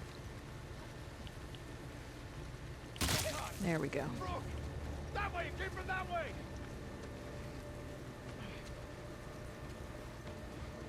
How'd they get away? Flush I'm them like out. right next to you, though. John! It came from over there!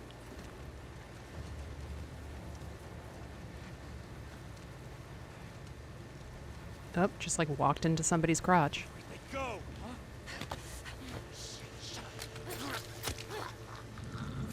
It's crazy how wildly difficult this is on harder settings.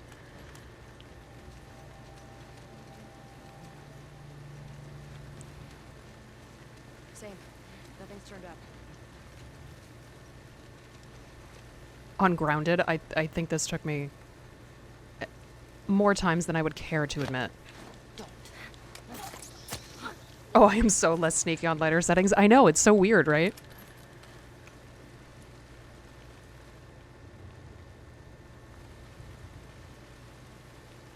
I mean, I guess it makes sense because on the higher settings you have less supplies. 82 million tries in this area ungrounded. It was so hard. It was so hard.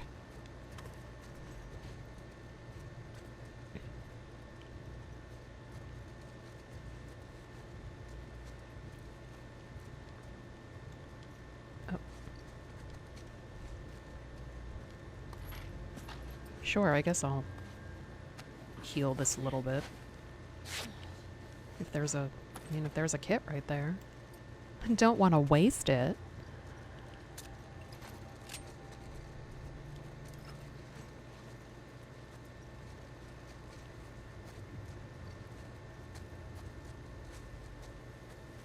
Did I get them all?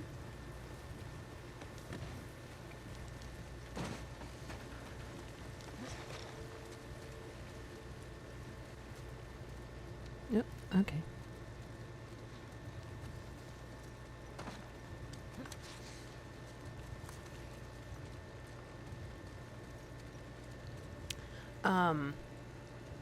From a mechanical storytelling standpoint, you know, having Shimmer, you know, jump over that, whatever, that wire fence or whatever, and having them get blown up. At this point, I think it comes at the perfect point because you've been spending time fighting, you know, infected for an extended period of time, and you've been wandering around sort of like the outer rim, or whatever you want to call it, of Seattle, gathering supplies and, you know, reading stuff in notes about the WLF, about everything, you know, not everyone that you'll meet, but a good amount of people that you will end up meeting. And then to have them get attacked by kind of a trap, it comes at just the perfect time, because I think the tension is built just enough where you're starting to, like, really, really seriously starting to wonder, when is it going to happen? When am I going to find someone? Oh, he saw me. Rifle! On your left! Stop them!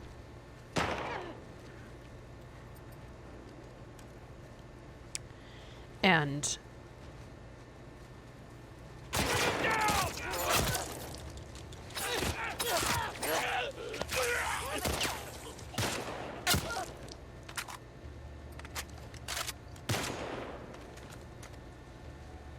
where is she?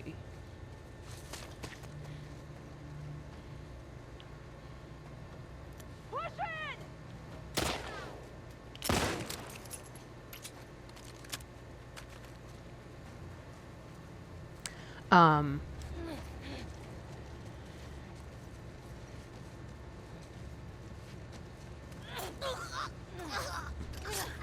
Nicely done, Dina. And I think you meet them. Oh. Found them! Right over here! You know what, lady? No one asked you. Fuck! Just stand still. Stand still so I can kill you. But yeah, it starts to come at a perfect time. You know, after you've fought, you know, you've got your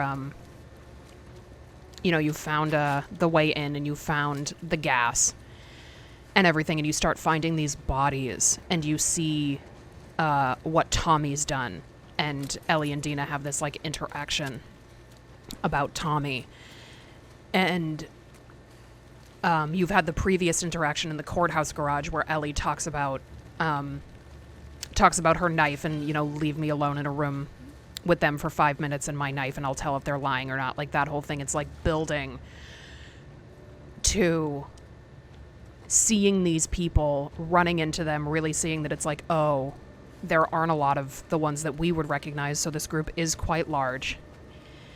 And it ups the stakes of what we're dealing with in terms of, like, how big this group really is.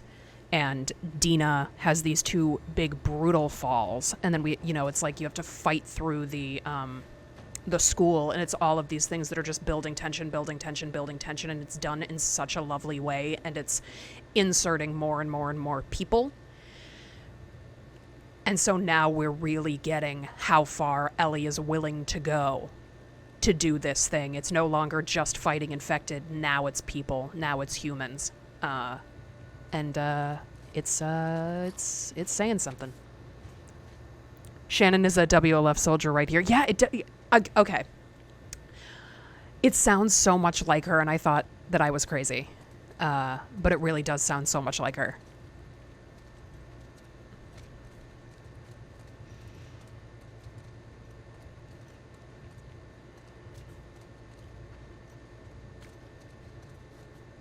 Oh, right. We have to go through here. Oh, but I have to try... Nope, I don't have to try the door first. Apparently Troy and Ashley also voice soldiers, but I don't know when or where in the story. Come on, inside. I don't know. Maybe during Abby's portion? We'll have to listen and see if we can figure it out. No. There has to be a way down to the street somewhere.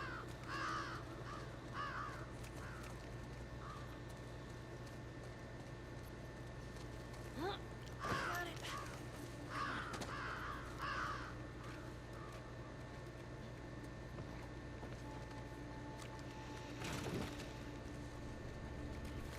Just like flush with supplies.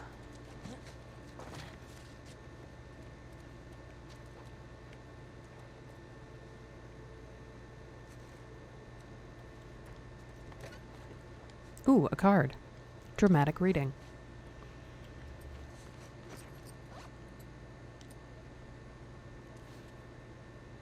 Cardio.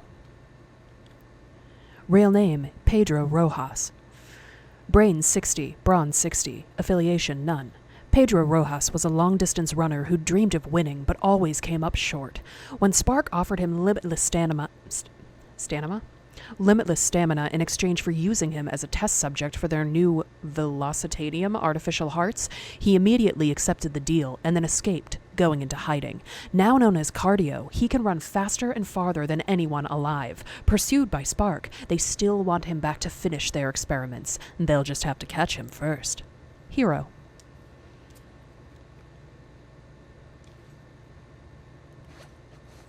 That's kind of a nice little nod to, you know, what we're doing. Trying to catch... Ellie's trying to catch someone that she doesn't seem to be able to catch.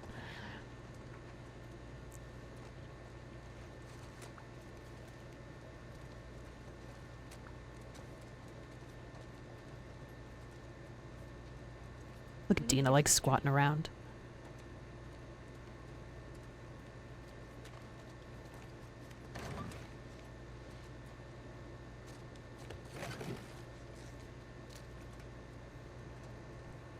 Halo, are you streaming today, fam? You are, right? I think you said last night you were.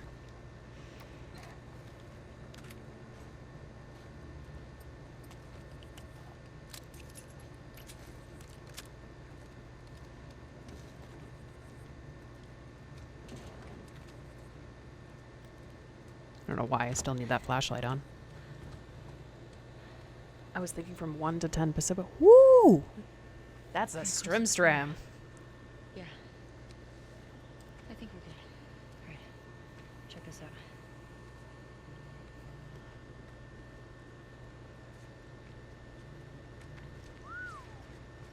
Like the Dina whistles. Well, fuck her then. Read the letter. I love Dina's reaction. And Ellie's like all business about it. Isaac's got us posted up She's like, read the on letter.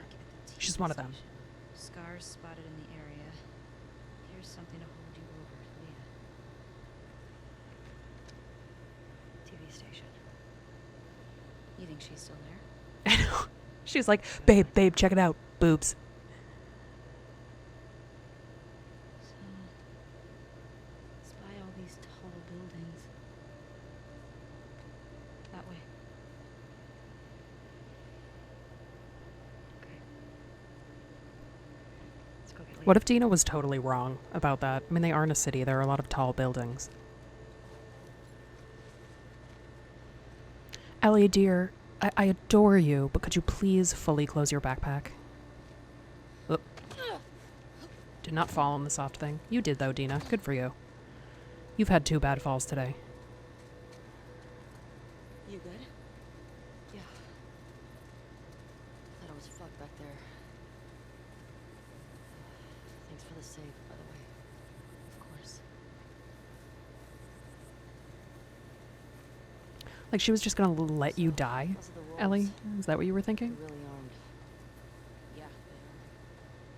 Think we're gonna live longer? Tommy said this was a possibility. Does that change anything for you? No? I do actually like, though, that's a theme that comes up for Ellie, again and again, about, like, saving people or not saving people, even in the standpoint of, you know, just, like, shooting a clicker that's nearby or whatever it is. It's a theme that pops up for her again and again and Wonder if again. there's anything left in these buildings. And I think it speaks There's to... always something left behind. It speaks to her struggle with being immune and, you know, basically having the choice of whether or not to save humans, kind of taken from her. Like, no one gave her that choice.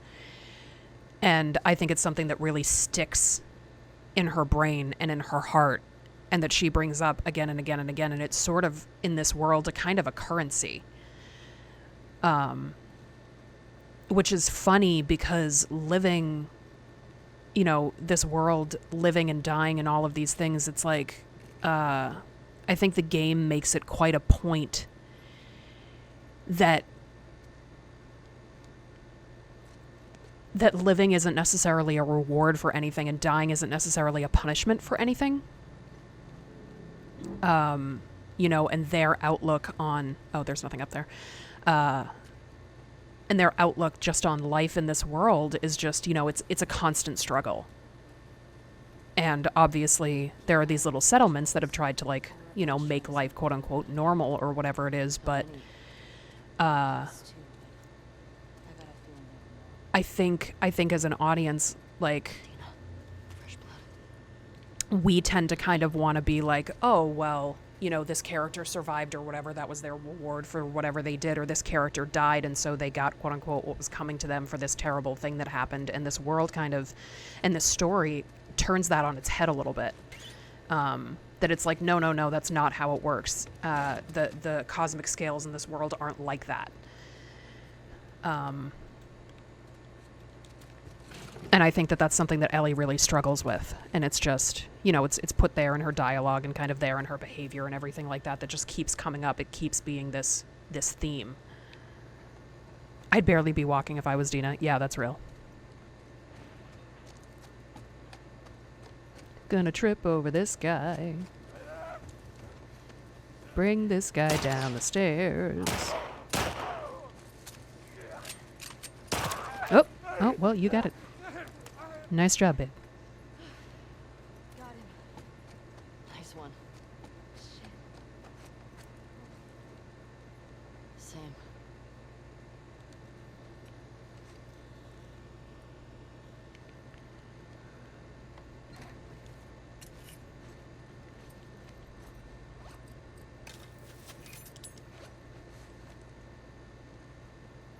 I'll take you, Bat.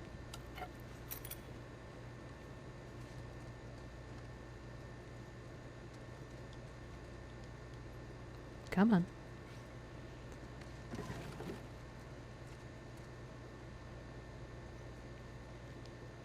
A note. A bullet.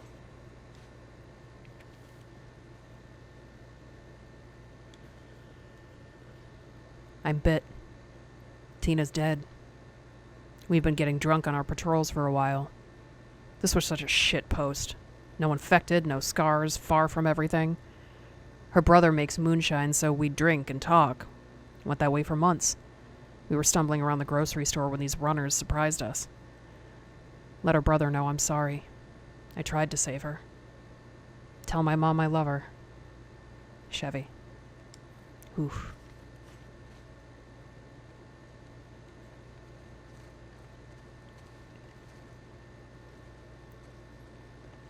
I just love the stories and all of the little notes and all of the little houses. They took such care to really create full stories for like each home, and each little note. They're so carefully curated to the characters in the world, and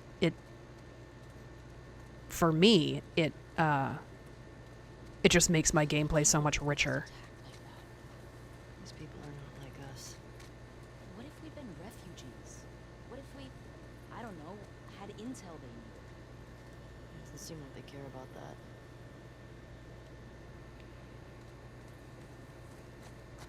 Something keeps bugging me. Why didn't they kill you and Tommy when they had the chance?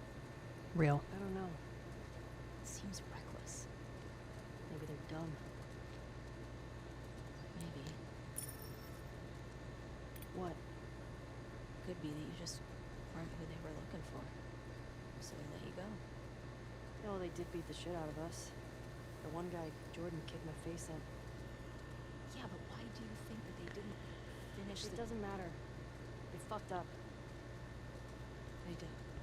I like that that moment because it's like Dina is trying to. So much of this game is about perspective, and it's like that's not new. I'm not like shining a new light on anything, but in that moment, Dina's really trying to. The one in the TV station? Leah. Was she the one... was she the one with the braid? No. Only Nope. thing I remember about her was the sound of her crying over that sadistic fuck's face when I sliced him up. Mhm. So, Um, how do you want to handle it? Find out what she knows. Who the others are. Go from there. You gonna ask her why they did it? Yeah. What are you doing with that? just going up to this I'll be back house. in a sec. I'll keep But that Dina's trying to like get Ellie to see another perspective, or trying to, kind of trying to humanize in some capacity these people by saying like, maybe they let you go because you weren't who they wanted. And Ellie just doesn't want to hear it. She's like, no, they're terrible. They're fucking monsters. And they're probably dumb. Viv, we were robbed last night. It was Jimmy. I hope he acted alone. If you guys are in a rough spot, you can talk to me. I care for you and your son. Now more than ever, we need to be looking out for each other. There are enough criminals running this city. But I think it speaks to also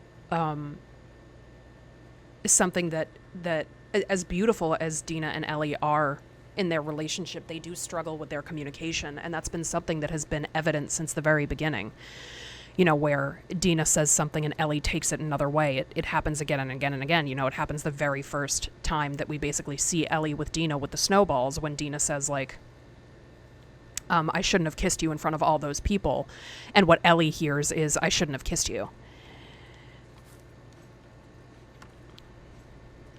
Yeah, bomb. A trap mine. And it's a theme between the two of them. What is this? I can't really see. Oh, it's Hunchback. That's an interesting book to have there. Is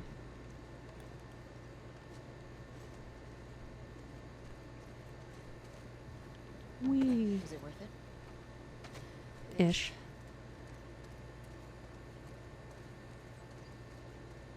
Any of this jogging memories of stuff Joel said about his past? Nothing new. What are the chances he did stuff that you don't know about? Hi. He wasn't very big on sharing. I wonder what Tommy's making of all this. Probably know more about all the people Joel crossed.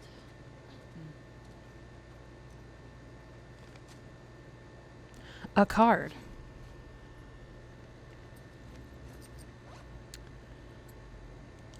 Rockefeller. Rockefeller, real name, Norman Stryker. Brains 60, Brawn 100, Affiliation Society of Champions, Real Estate and Construction magnate Norman Stryker's crowning achievement was the Spark headquarters, both the part visible to the world in the massive subterranean laboratory complex. But when he walked in on a secret experiment, Lauren Foucault tried to dispose of him in a quarry explosion. When the Society of Champions couldn't pull Stryker out of the rocks, Dr. Stem made the rocks a part of Stryker. Now covered head to toe in rock armor, Rockefeller aims to tear the Spark headquarters down brick by brick. And he knows. Oh, and he knows the place better than anyone. Neutral hero. That was a rough one. That was hard for me to get through.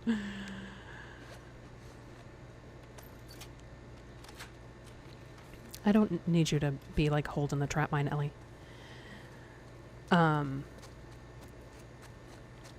But, yeah, you know, it's, Ellie and Dina have a hard time communicating sometimes. And I think that that's, it's evident in so many of their interactions. And they do a pretty good job. But they sometimes miss each other. And I like that that kind of continues throughout. Oh, okay. Like, face first into that. That it continues through the story, because I think it's also something that becomes a problem for them, a real problem for them later on.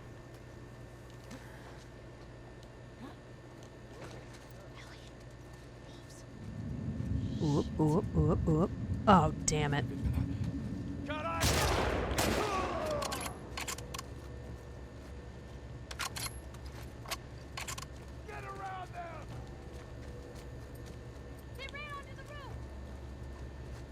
Did we, though? I mean, are we, though?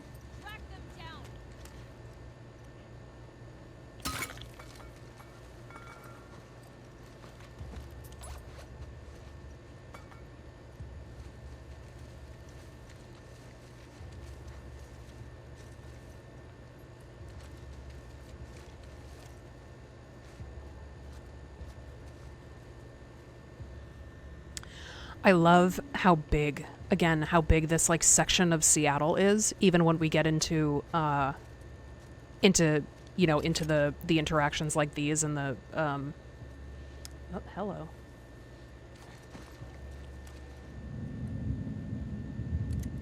Oh, God. Oh, okay.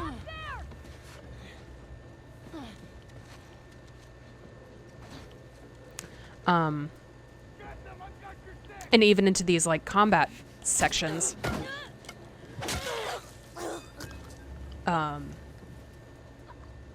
Because there are so many different ways that you can go. Not only in terms of, you know, each individual combat, but also, like, kind of where you're going and how you get there, which I really dig.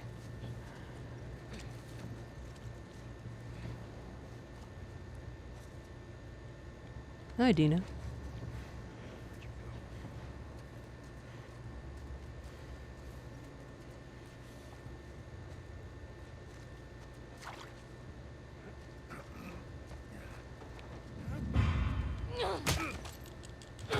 Oh, nice, like, kick to the face, Ellie. I don't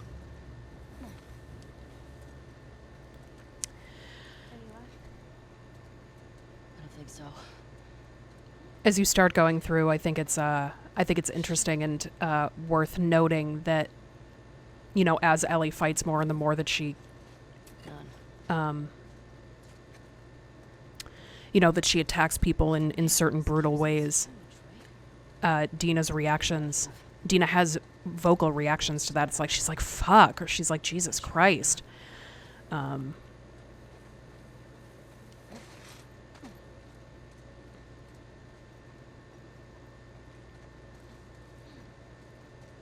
And I think that that's something to note.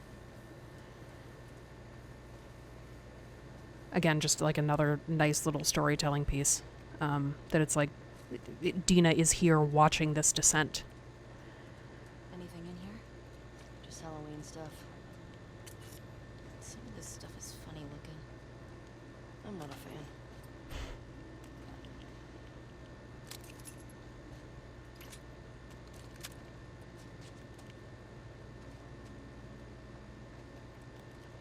I like the callback to the Halloween shop from Left Behind here. You know, just to have the Halloween stuff. It's a nice little nod. And I appreciate that. I think that's something that Naughty Dog is quite good at.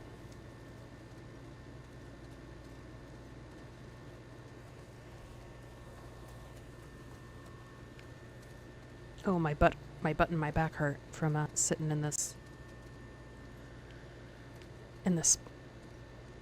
one spot.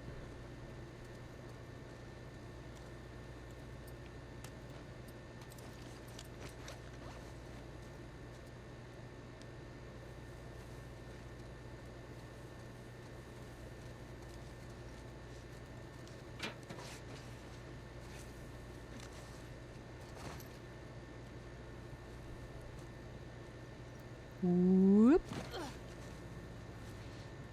They didn't see me. I'm so sneaky. Oh, God. Oh, no. I stealth killed too late. I stealth killed too late. Nope. Yeah, triple B. Nope. That clicker said nope.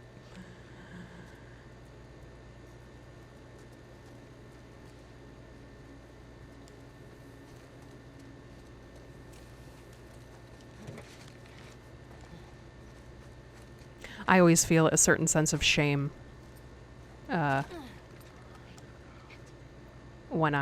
if I die on a lighter setting.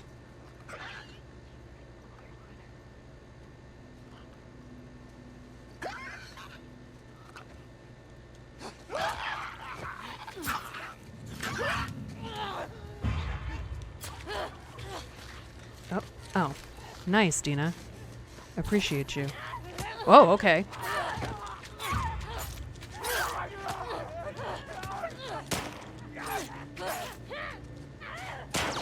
Oh, okay.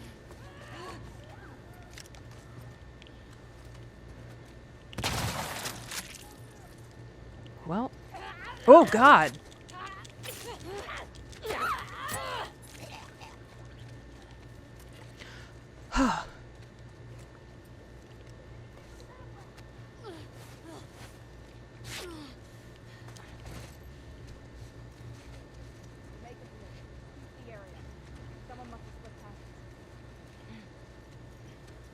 That was not as quiet as I wanted it to be, but you know what? You live and you learn, or whatever. Brick, I'm gonna head out and start my stream. Keep kicking ass, fam. Yeah, Halo, I will be there soon. I'll be there soon. Thanks for stopping by today. Thank you for helping me with all my little issues that I ran into earlier.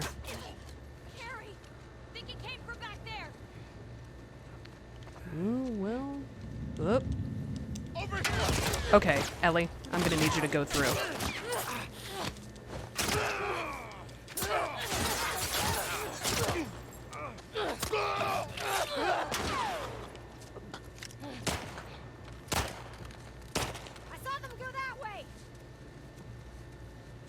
You know, this grass really isn't that tall, so I don't really feel like I'm that well hidden.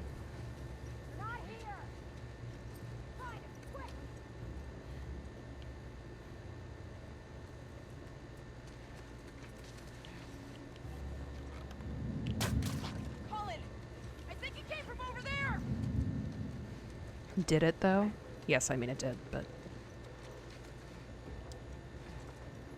Ooh. Where the hell did they go? Don't let them escape! I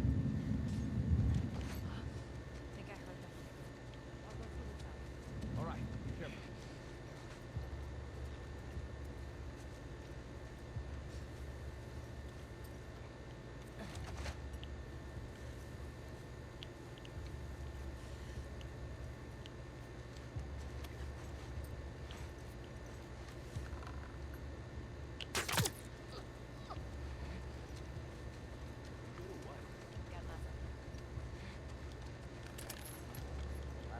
No.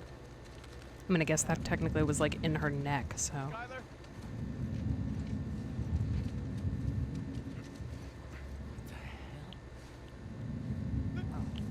Oh, I'm out. Right here! Oh, damn it. What a waste of bullets. Rifle!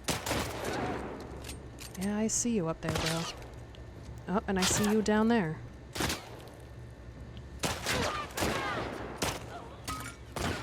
Come on. Ooh, there are a lot of you. God damn it. Ellie! Here!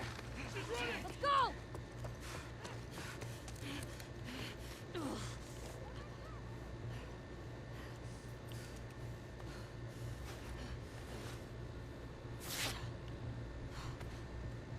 Yeah, clicker be like, you shall not pass. Exactly. What the fuck are they? Find where they're hiding.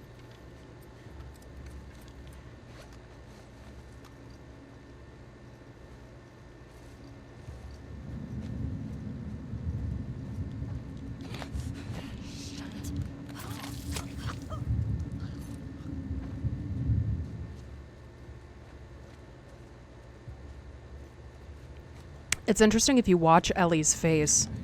I mean, there's certainly a level of like anger that she has.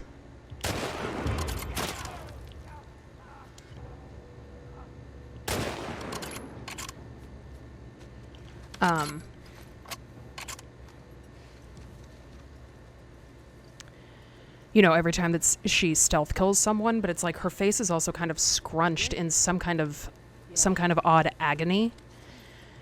Now what? You gotta get through this checkpoint wall. Those buildings are on the other side. Look around. There has to be a Even when she's like telling people to like shut the fuck up or whatever. Ooh, look at that blood. I just think that that it's especially interesting that she kind of experiences that, and I don't know if that was intentional or if that was just the way like her face would scrunch, but there is something that seems a little bit, you know, like she's having a hard time with it sometimes.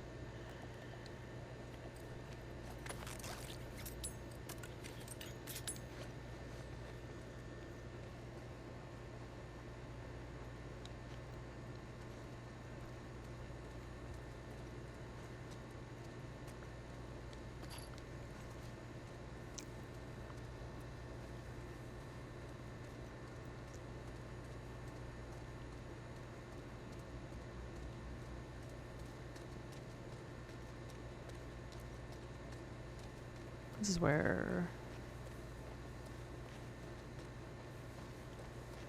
Oh, I love the world. It's so big. I just like running around.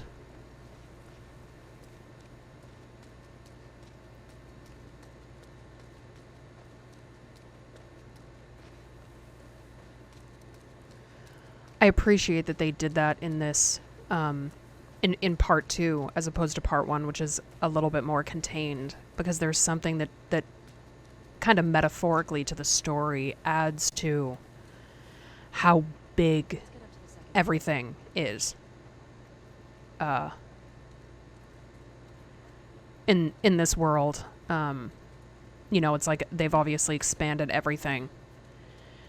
You know, with like the other factions that you're meeting and all of that stuff, but there's also something to be said about how big the problems are that they're trying to overcome. And not that didn't exist in part 1, because it did, but I think it seems especially large in part 2 because of the relationships that you've built in part 1, of course, but also I think because, you know, Ellie's a teenager and things are always, you know, if you're in a dystopia or not, big and tempestuous and tumultuous when you're a teen. And so I appreciate the fact that I think the scope of the world really speaks to that.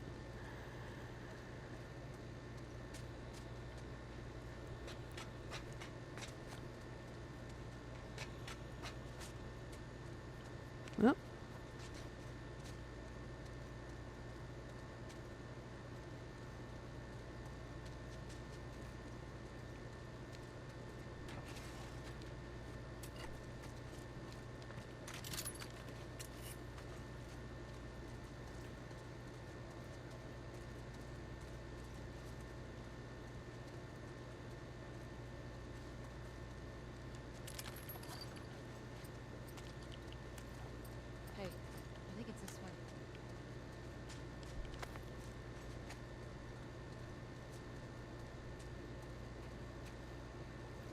think you're right, Dina.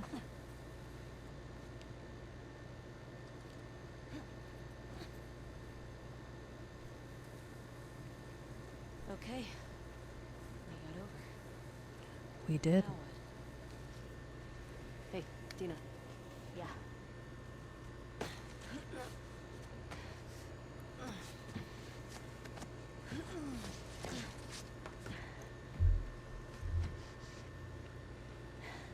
Give me your hand.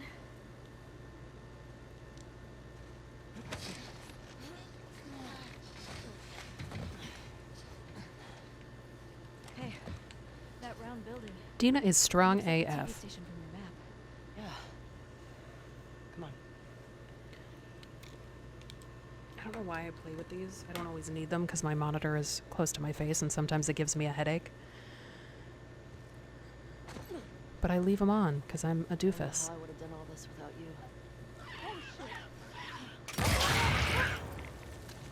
What the fuck was that? Well, They ran into hello. a trap. A what? Explosive traps. Hi, over here. Hi, Watch where you're hello. walking. Hi, hey, hello. Come to me.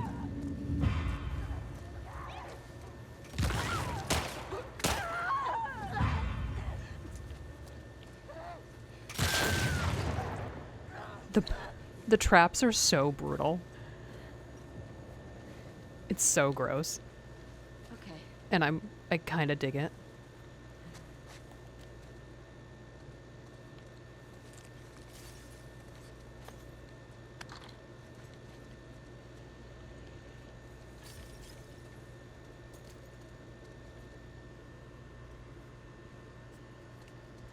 By the way, in case you're wondering why I play with my flashlight on so often, it's because I'm playing with like an HDR monitor, and I've been trying to screw with the settings a little bit because it makes my monitor really dark. So I know it might look weird from where you are, for me to like have my flashlight on so much, but it's dark on my monitor sometimes. Look at that. Oh, cut in half, just like blown to pieces. Oh, God. Trigger warning. Oh my guys, check it out. Check out this body blown in half. Where are you going? Hey, hold on a second.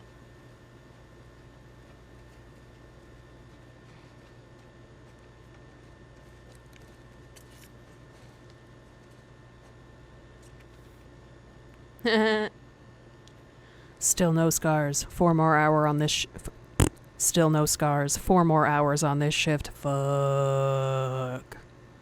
That's a mood. I love it.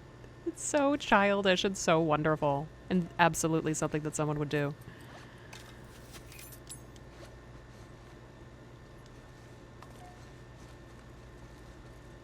Get on the ladder.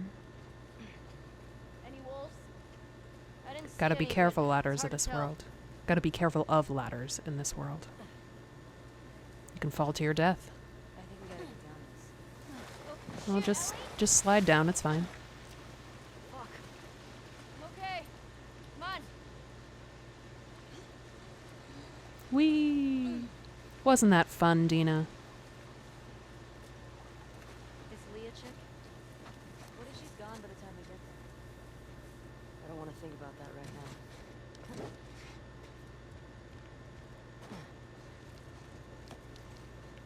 We should put some of those tripwires up around Jackson. Might be a good way to deal with the bugs. No, Yeah, that'd be smart. just wanted to see. Probably blow up some stragglers. Put up signs. Warning them. What if they can't read? We'll make drawings. You know, like a foot tripping over a wire and big I bet I could build them. I like you. I want it. Aw, I met this guy I love once it. from the Joels. Tripwired a whole town. How do people get around? It was just him. Wait, he... Hey, Oh, What do you think it is? just stop mid-conversation to look at this Feel her. picture. You think she's related to oles? I don't know. It's kind of fucking weird.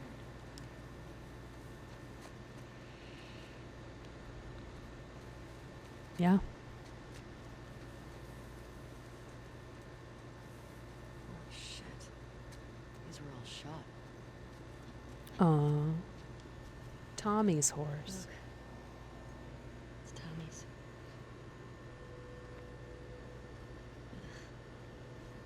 Affected to a number on this one. Ugh.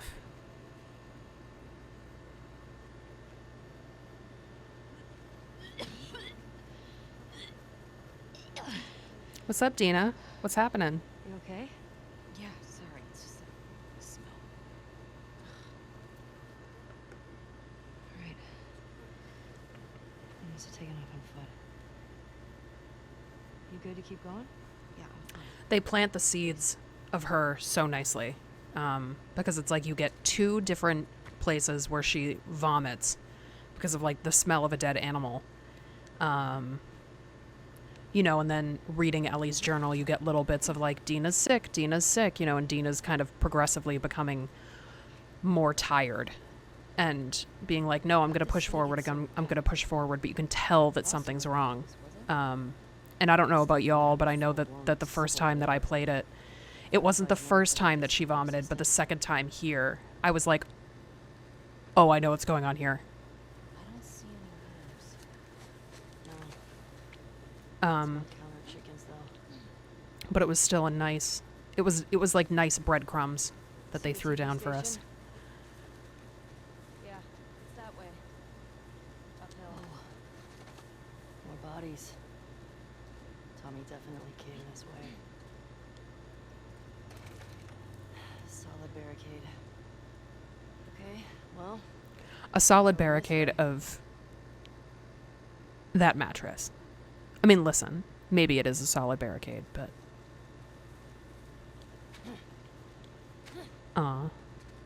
Stop. Tripwire. shit. Catch. They're all over. For a second, I thought she was telling me to stop hitting the car. Stop! Don't hit the car. One wrong step. Yeah, let's be careful. Smart. That works. Yeah, Makes a lot of noise, but seen Joel do it this. works.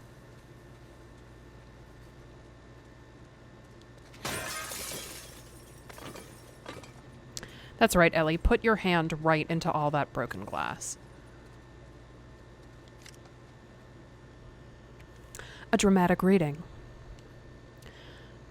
Rebecca, by now you've realized I didn't get on the bus. I love you, but I don't understand how you can stand by these fucking fascists. They killed one of my neighbors, dragged him on his knees, and shot him in front of his own home. His name was Jimmy. I've known him since he was 13, when I caught him swiping a magazine from my shop. I was the first person he came out to. He said this weird prayer before he died. I keep replaying it in my mind. May the current be calm. May she guide me home. I'm gonna head up to the cabin, figure out what to do next. I hope you'll come to your senses and meet me there. Fran. Again, I love that we get a sense of all of these people and this war that's happening between, you know, the Seraphites and the WLF, and that we get so much of it in, you know, at least in this portion of the gameplay, through the notes, which you can essentially choose to pick up or not. But I'm here for it. I dig it.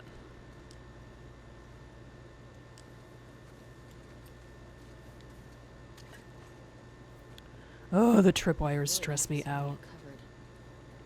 Probably don't cut through here much with all this. There's that silver lining. It's so brutal if you accidentally walk into one. Oh, God. It's like Dina screams and you just like, you have this like blood-curdling cry and then you explode. It's so brutal.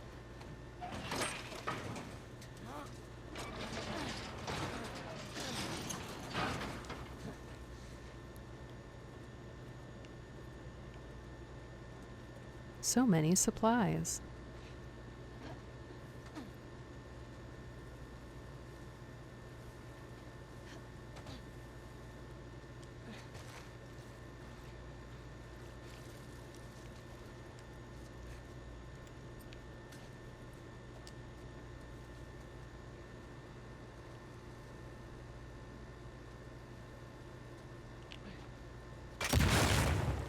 There's a TV station.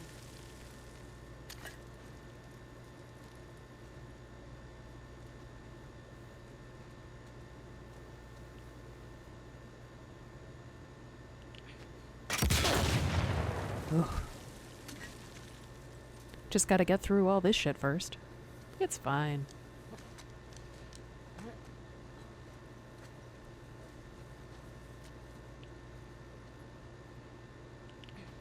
They're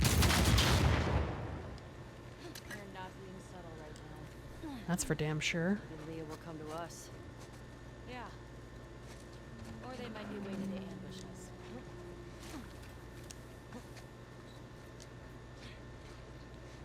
I like how like one track Ellie's mind is in terms of these people. You know, again, she's continuously on this train of like, you know, the group isn't that big. It isn't that big, even though we've seen so many people that weren't a part of the group that came to Jackson, you know, and we've at this point, I mean, either killed or not killed, stealthed around, whatever you choose to do. But so many of them, and Ellie is still Stay low. just sort of looking at them in terms of the individuals that were at Jackson. Feels empty. I don't buy it. You see a way in? Not yet. You know, and Dina's kind of constantly like, well, maybe they're waiting to ambush us. Well, their numbers and all this stuff. And Ellie's just like very one track, like, nope, Leah, trying to find Leah, like trying to get to Abby, trying to get to this, that, and the other thing. And she's always just talking about the individuals that were at Jackson.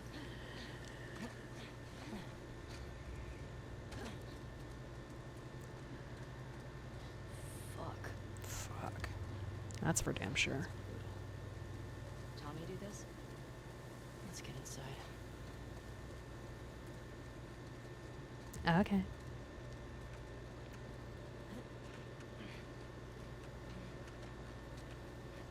Hope everybody's doing well on this weekend, on this Last of Us day.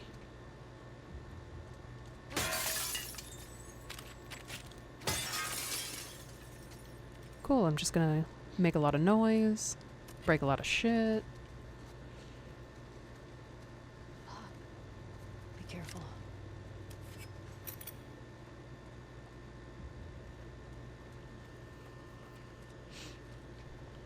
This is just being held up with like some ropes. It's fine.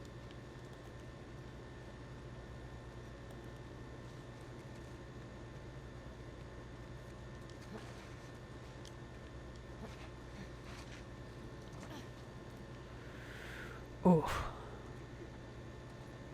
I always forget every time really just how brutal this is, which is saying something because I've played this a number of times. Oh, God. Like, look at that. I mean, it's like you want to be like, the animation is stunning, and then you're like, these people are disemboweled. This just happened. You think we're still here? I hope not. Keep your eyes open.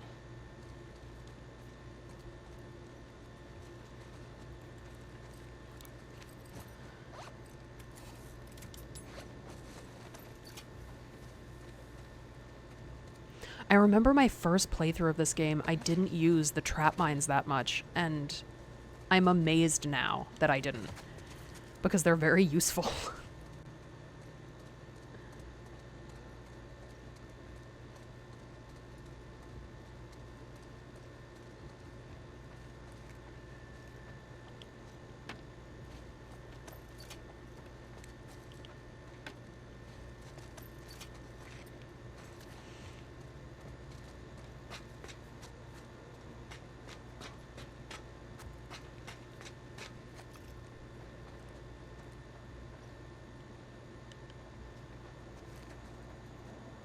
Something that I find so intriguing about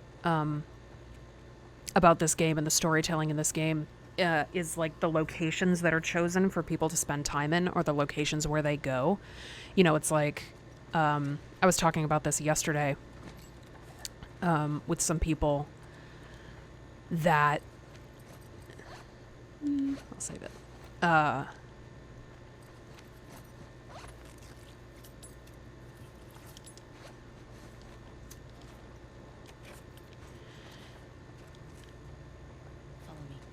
Okay, you know where you're going. That there are a lot of places in this game that have the theme of like places that traditionally people go to watch things that are on display. You know, it's like eventually Dina and Ellie will end up at the theater, you know, or Abby and Owen and the aquarium, you know, and even something like the TV station. It's like there's a lot of there are big themes in this game about like, you know, where people would go or what people would tune into to like, again, watch. Can I pick that up? Come on. To watch the state of the world, or to watch things that are on display, like to get catharsis if you go to a theater. And it's interesting because so many of these people don't like being on display. Like Ellie hates the idea of anything that she does on display. A dramatic reading of a card.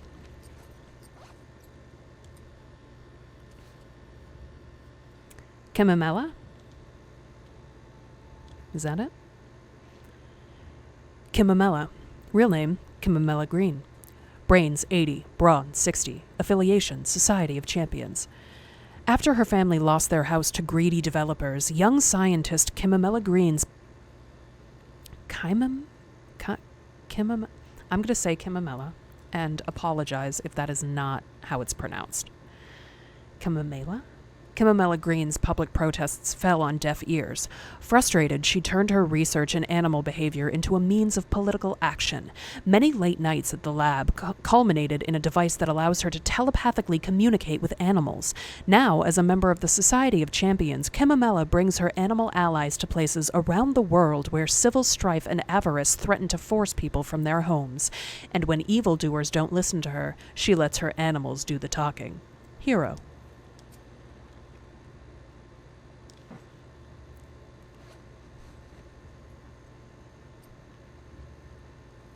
Thanks for putting up with that, Dina.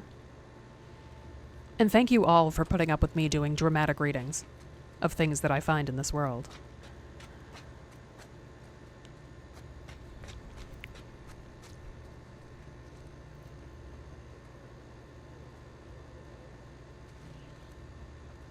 What is that? I do.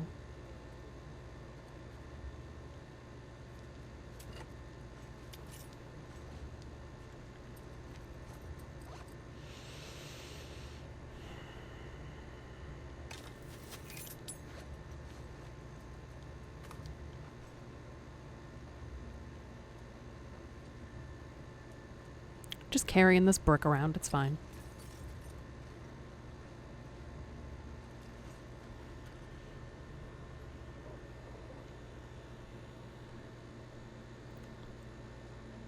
That's her. Leah. You sure? Yes.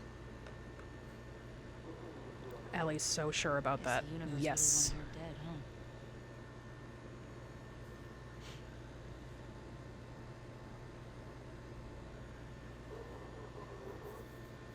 There's nothing on her.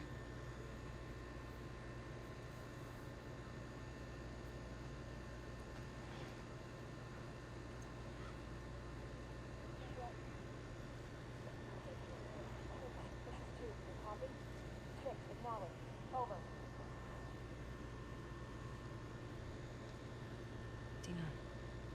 Hmm. That's all of them.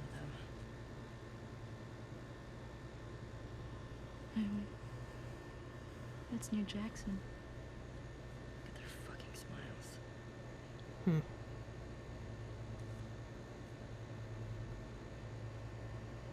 That's her. That's the one who killed him. Oh, her face there. I love this small moment that Dina reaches for the rest of the pictures and Ellie gives her all the photos except Abby and Owen. And then Dina also takes Abby and Owen from her. And Dina again tries to keep her, keep her in line, like 3 down. Just like, we're on track. Let's stay on track. How do you feel? I'm pissed we couldn't talk to her. Yeah. She didn't hurt you. It would have been pretty fucked up to make her talk. She traveled hundreds of miles to torture him. I don't care whether she held the club or not.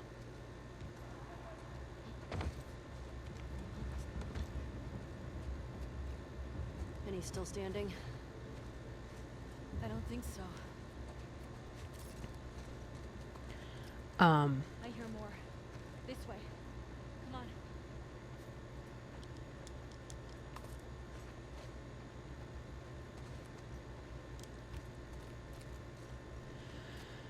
on. I think that moment from Dina is so interesting, from the standpoint of, you know, it would have been fucked up to make her talk, like she wasn't the one that hurt Joel.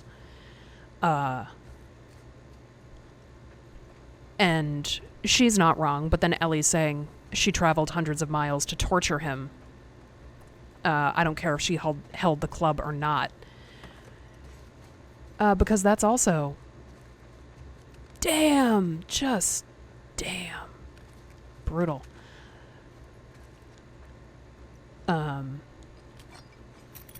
Because that's also not... wrong.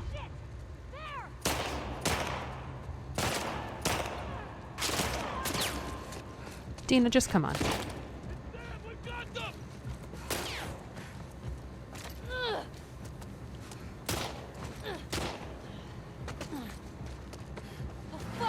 Dina! We gotta run! Trespassers over there! Are they with the stars?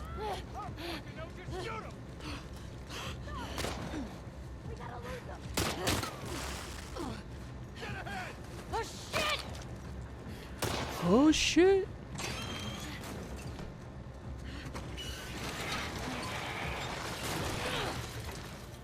All right. It'll work for now. Keep going. Find a way in. Ellie, you are in the wall, dear. Can you move? You are stuck. Oh, am I glitching? What is happening?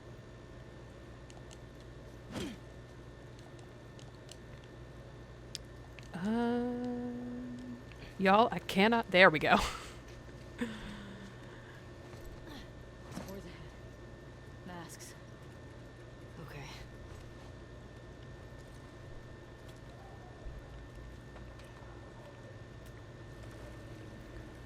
That's not right.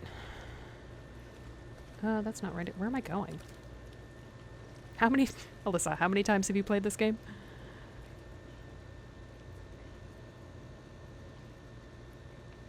There we go.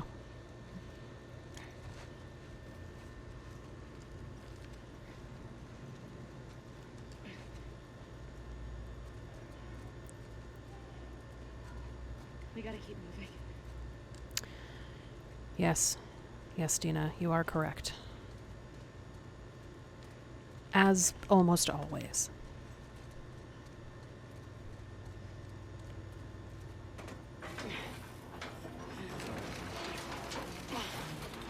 There's a way through. I thought they had us. I know.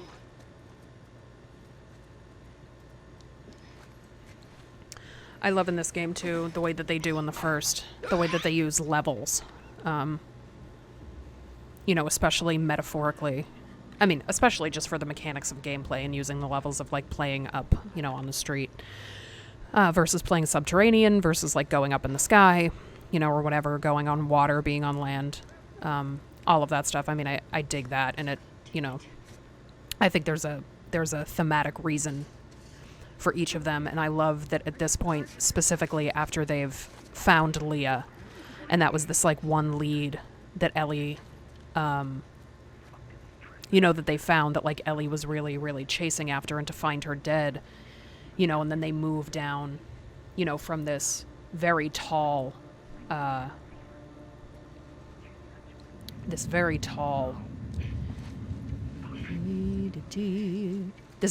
building to... Okay, well... It's them! By the train! Don't let her get away! From this very tall building into the subway, which I mean, the lighting is just so gorgeous. You know, and having the red and the deep, deep, deep red in terms of the danger that is present for them and how all-consuming it is and all-surrounding it is, and the fact that it's like there's infected and WLF down there with them. And also just the fact that they're like, Ellie is low. She is starting to descend further and further and lower and lower.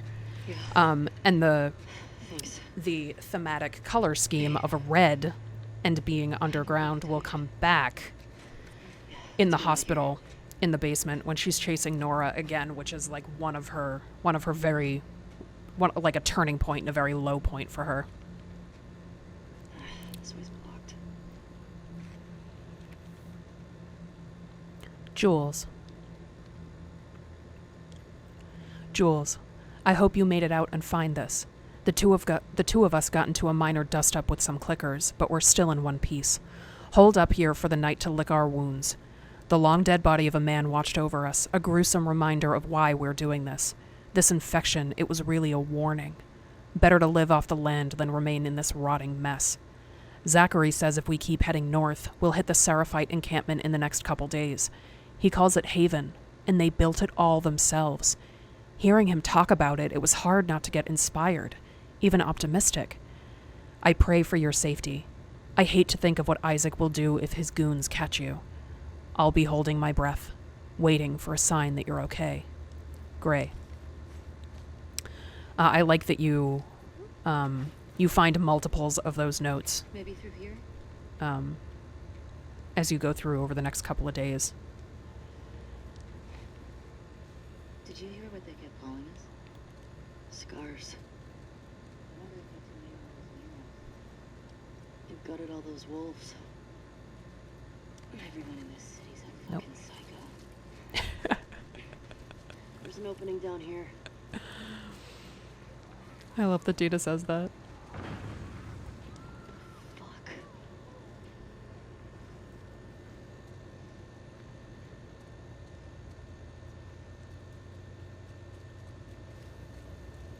Oh, I love the lighting here. And the music and everything. Oh, God. It's so Jesus. brutal. That's one word for it. Never seen anything like this. Bloaters have acid spores. That didn't sound like a bloater. Well, that's because, you know.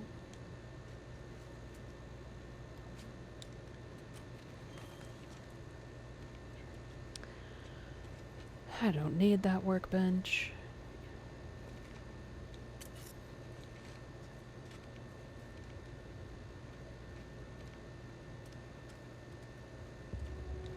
What's the plan? Got another ladder across there. Oh. Okay. How do we get to it? We jump. That'll do.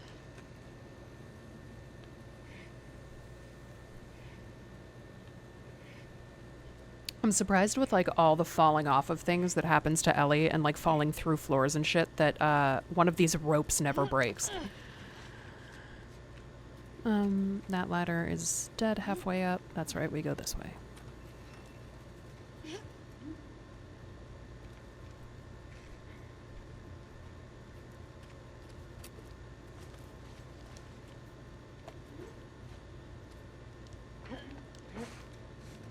Dina, this way.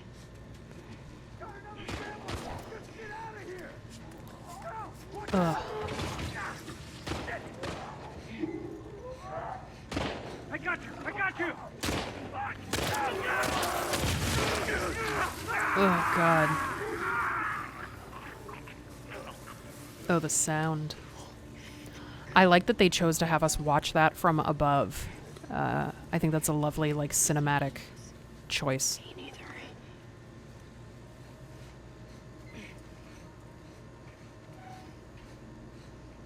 Because it's just another great way to sort of, like, get a chance to see what the deal is with this stuff.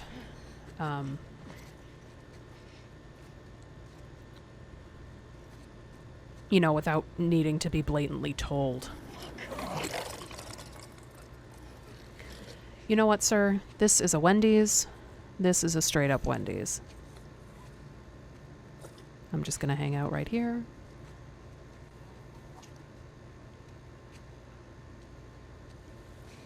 You go do your thing, sir. Oh, well, okay.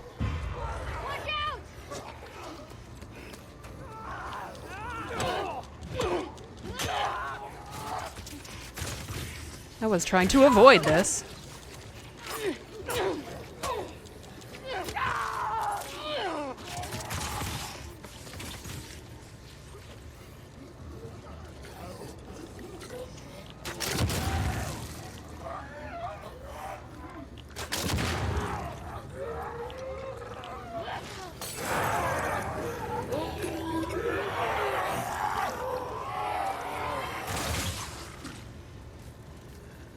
Bye-bye now. Bye-bye.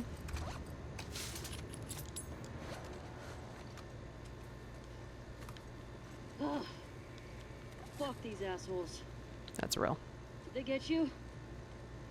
No, I'm clean. Shamblers? Is that what they called them?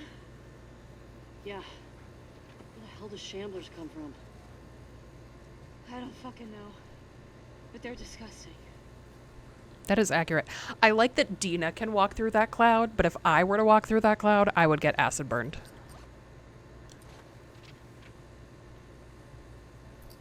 Shambler. How are there new infected? You know, she drew that really quickly. I'm constantly impressed with you, Ellie, and how quickly you draw these sketches. Ugh, look at those acid burns. No, I'm good. I feel that, Dina. That's a mood. Let's see where this takes us.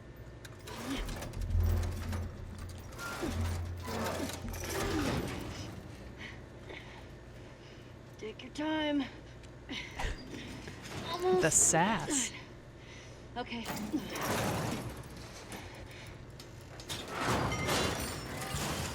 Well, glad that didn't fall on you, Ellie. It looks clear, as far as I can see. Good. Shamblers? As if the others weren't bad enough. It's real. Guess that's nature for you. Yeah, nature's an asshole.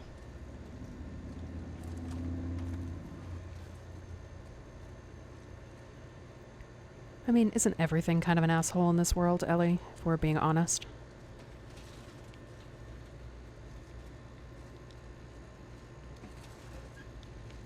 I like, too, thematically, the idea that, like, they've been driven into the basement by these WLF soldiers where there are infected, and the infected hurt the WLF soldiers as much as they attempt to hurt Dina and Ellie, and attempt to hurt you as a player. But I do kind of dig the thematic idea that they drive them down here, like, to remind them of the horrors of the world in which they live, as if you could ever forget. Oops, that's not what I wanted to do. Dr. Daniela Starr. Home planet, Earth. Brains 100. Brawn 60. Affiliation, Future Alliance. I realize my AC has been loudly blaring for the last however long. Recruited by Spark Century 22 out of Titan's Best Science Academy, brilliant Daniela Starr was assigned to the Ion Engine development team. Under the watchful eye of her colleagues, she came up with plans that exceeded everyone's wildest expectations. But when she learned her superiors planned to use her technology for energy weapons, she scuttled her research and fled to Ganymede? Now, under the protection of the Future Alliance, she is on the verge of developing mankind's first faster-than-light vessel. That was a mouthful to say. First faster-than-light vessel. Hero.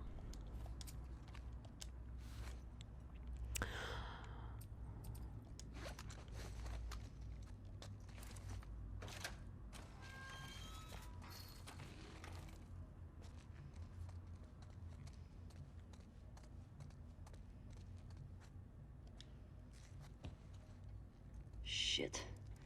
Needs a combination. 1, 5. I don't remember the exact beginning of it.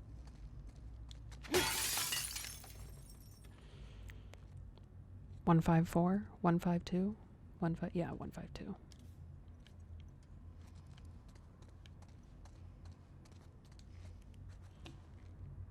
Let's see.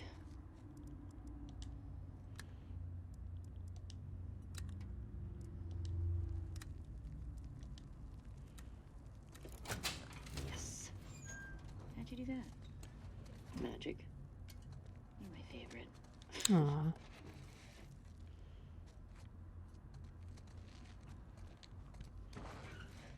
They're like, we're fighting zombies and shamblers and things that are, you know, exploding acid at us. And you're my favorite. I think it's just a cute little moment between them.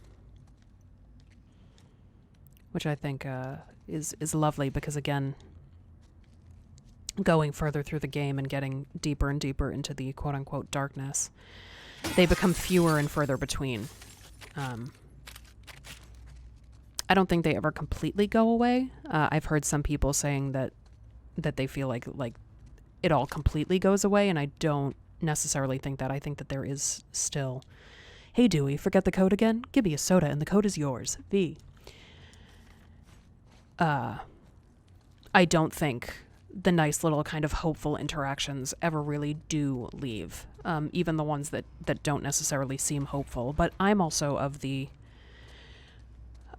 camp that the end of the game is that there is hope at the end of the game. Certainly it's quite depressing, but I saw it as also quite hopeful. So, I mean, we'll get there, but that's where that's coming from.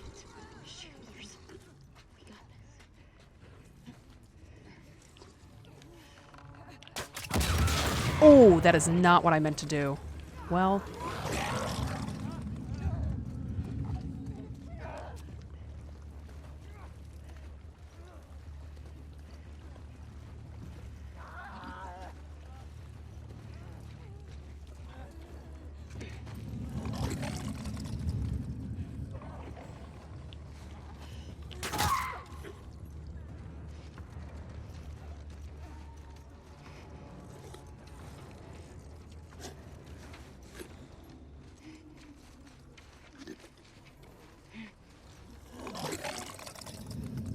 Well.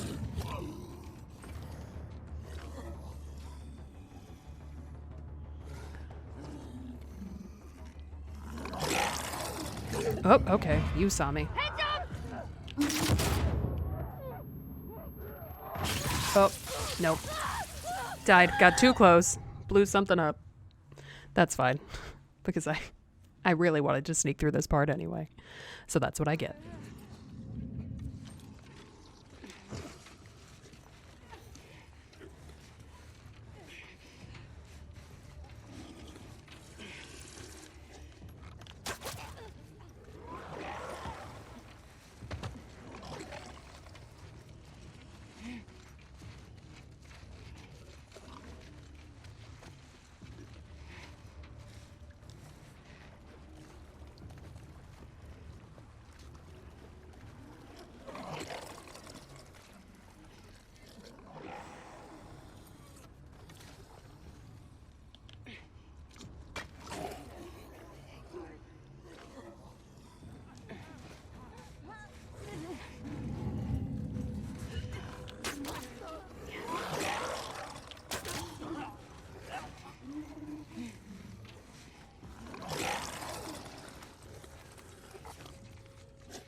You know what, bro?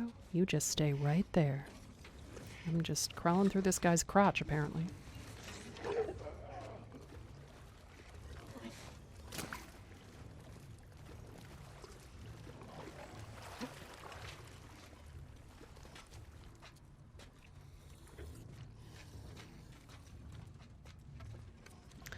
I like that we're, like, introduced to the new infected at this point, too. Because I think, and I talked about this in 1 and also in Left Behind, just the idea that the stakes are always, not the stakes, but that the obstacles always have to get, like, bigger and bigger and bigger. You know, in storytelling, that's essentially what makes for compelling storytelling, and it makes for an understanding of how badly these characters want this thing. And so not only is there the sense I'm gonna say some kind of train crash. Thanks, Sherlock. the sense of, oh, the WLF are far bigger than perhaps, you know, the beginning of the game let on or whatever it is, but also that there's a sense of, I wonder how long they kept these oh running great, there tests are up new there. infected too, and we're facing them in this city. I'm full.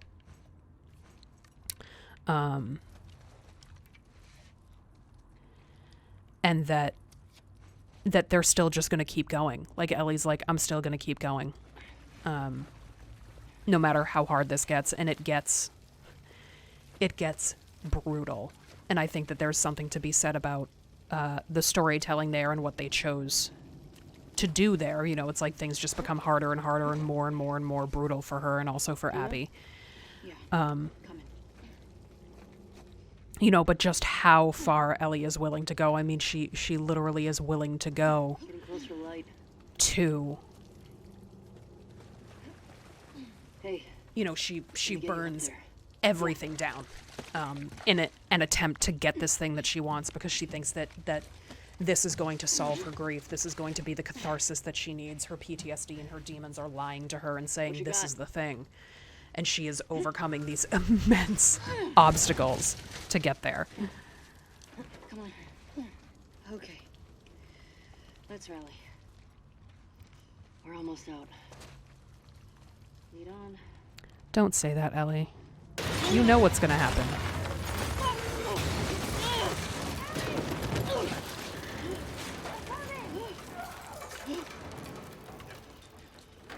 We're going to get to the theater and stop for the day, I think.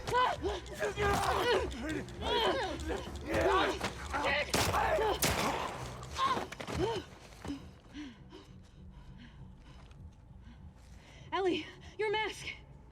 Here, we can share mine. No! Don't take it off! Ellie, stop! Ellie, stop! What? No! Ellie, no! Stop! I'm not infected. I'm immune. The agony in talking, Dina's you voice see? when she says no. Dina. Shit. Can you run? Yeah. Yes. Let's fucking go. Go. Run, Dina! Ellie! Right here! Don't slow down!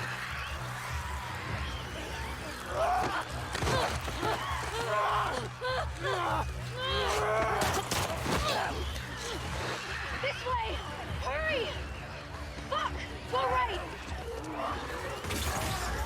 Come on!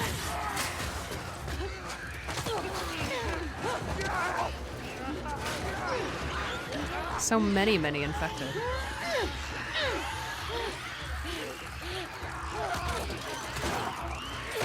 Oh. That was not me going through that turnstile. I've never died there before. There's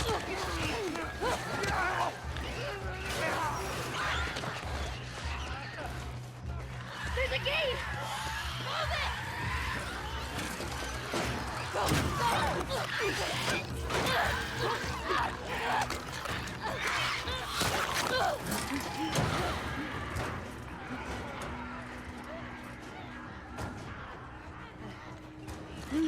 And Dina just, like, cannot stand.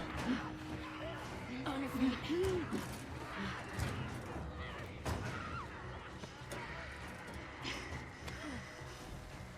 Hey. What are you you say we rest in that theater? That sounds so fucking good. The theater, the place that represents catharsis. The theater, the place people go to Almost there. experience emotional catharsis, to watch stories on display. That place. I got you. That's a theme. That's a metaphor. Here. Got it? And it will come back again and again and again.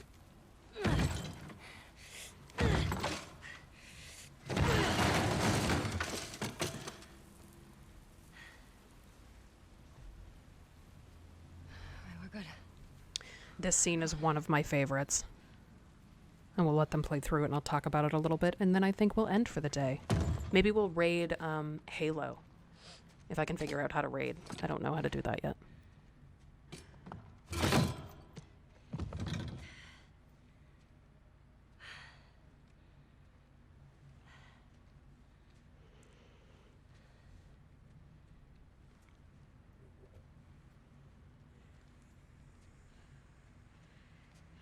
You want to tell me what's going on with you? What's going on with me? Ellie, I just saw you breathe spores.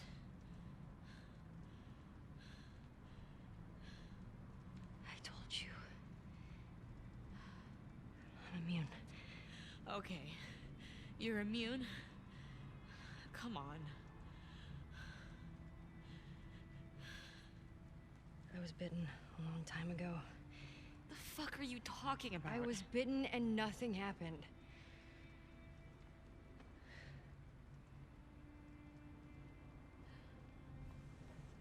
The chemical burn.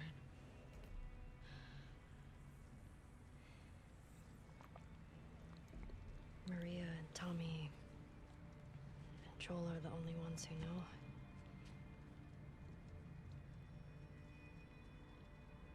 Knew. Now you know.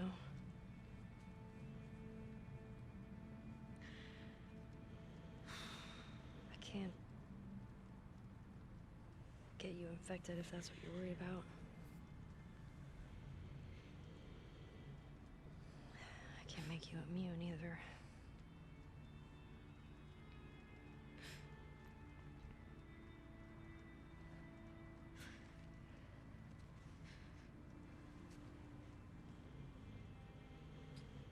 Can you say something? Ellie.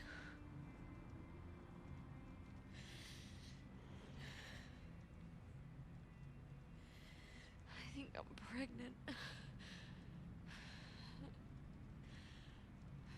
What?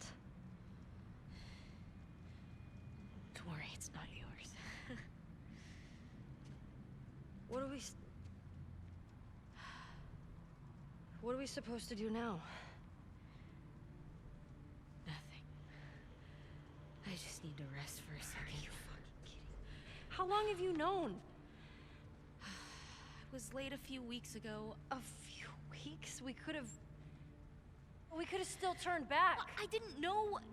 I wasn't sure, okay? I didn't want to be a burden. Well, you're a burden now, aren't you? Oh, that look.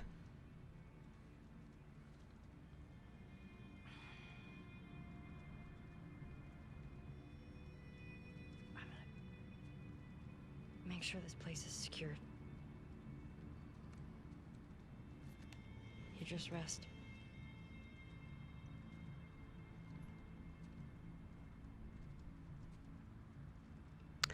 Firstly, from a thematic storytelling standpoint, I love the fact that that takes place in the lobby of a theater, because it's one of the first times since Ellie and Dina have left Jackson that pick it up. No? All right, well, don't pick it up then. That they get that vulnerable and that honest together. I mean, they get it. We get it beautifully when Ellie's playing the song and they share that moment. You know, which is again something that is art. You know, Ellie has this relationship to art. September 4th. Me, Perez, Green, and Adams made it to the listening post 2 days ago, and so far, so good. WLF haven't come looking here yet. The city's lost to the WLF. We escaped headquarters out of sheer luck and good timing. Torres, Ward, and the others are probably dead, camping here. Grateful to be alive for now. September 6th. Can't sleep. Burning up with a fever. No medicine. Looked everywhere. We don't have anything except the uniforms on our backs. No contact from anyone on the radio either. How many of us made it out? September 7th. Still feverish. Don't have any big cuts, so probably not an infection. The others were waiting until nightfall, then making a run to the hospital to get medicine for me and supplies for wherever we're going next. They're good guys. September 10th. Shouldn't be taking this long. Ooh. Okay. This note's old. Still, better be careful.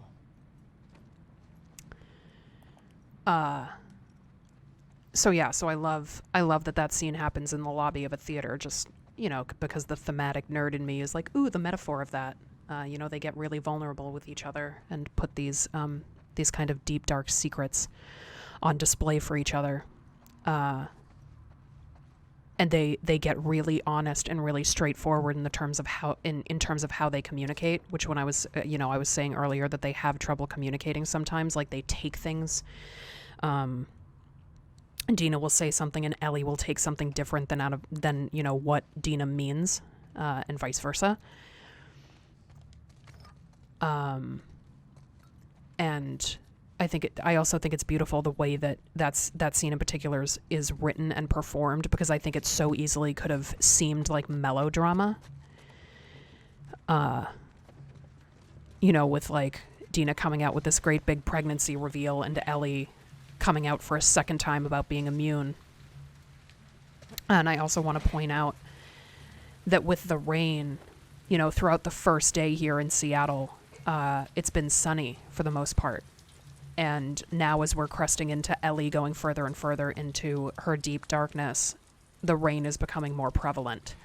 And the storm that's closing in, both the literal and the metaphorical storm. And so I like that they did that. Damn. You get fried?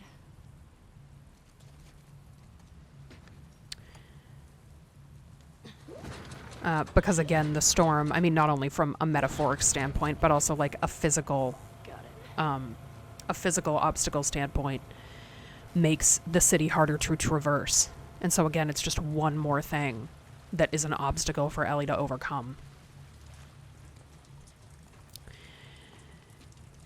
But that scene that they just had in the lobby, I think it's so interesting, like that Ellie says, you've known for a few weeks, well, we could have still turned back. And just this idea that maybe there was a point on this journey that she might have considered that. And they're past that now, both, emotionally, but also physically. But then to have her say that, I think is really impressive. And just the fact that she says this horrible thing of like, you're a burden now, aren't you? Which, of course, Joel felt a little bit about Ellie in part 1, and that she says it to her and she doesn't immediately apologize. She's just like, you know what, you rest, and I'm going to go and I'm going to make sure that this place is secure. And not that isn't, that obviously is showing some kind of care, but that Ellie's kind of unable to wrap her brain around everything and is just spewing and is like, I really can't do this right now. I have to go. Why don't you just sleep? And it's one of the first times that they're really seriously separated that we've seen thus far, except for when the WLF separated them, not of their own accord. September 13th. I don't think they're coming back. They're not coming back. Either they got ambushed or they ditched me. Not my fault I got sick. At least the fever's gone, but now I'm fucking starving. Can probably raid the buildings nearby for food. Then I can see if I can raise someone on the radio. September 15th. Constant rain means I at least won't die of thirst. Unfortunately, it keeps making the electricity conk out all the time. Makes it kind of hard to use the radio. Not like anyone's answering anyway. The WLF can't have hit all the federal listening posts. No way. Need to keep trying. September 16th. Dreamt they were laughing as I slowly bled out from a gut shot. Woke up an hour ago, still shaking. Need a cigarette. You'd think there'd be a pack or two stashed away somewhere in a fucking theater, but apparently not this one. September 19th. Power went out again. Gonna head to the roof and see if I can get it back on. Oh, and then you died there. You're a better soldier than an electrician.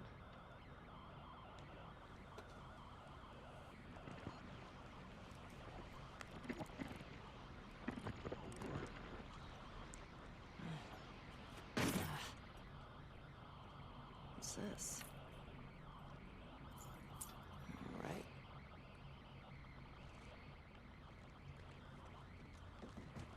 Keys, keys, keys. You know, I think too, and I said it earlier on last week's playthrough, that every time Ellie gets vulnerable, or what she experiences is that every time she gets vulnerable, someone gets hurt, whether from her hand or something else. And that's happened again here. You know, it's like they were vulnerable in the subway when Ellie's mask broke, and that scene is so beautiful. And Dina is her no when Ellie takes off her mask is so agonizing. But they're vulnerable there, but have to fight to get out, and so then they get this release of these secrets here. Ellie gets vulnerable.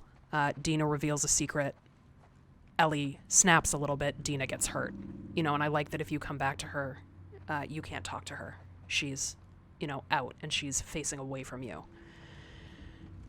Which is something that's so small, but is so, it's really putting physical distance between the two of them, and it's really the first time that of their accord, and because of their actions and their choices, they have put distance between themselves.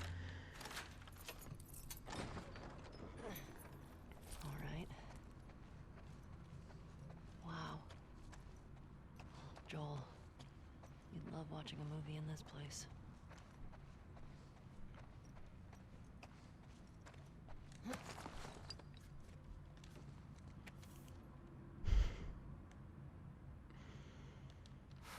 I like that it's a set list.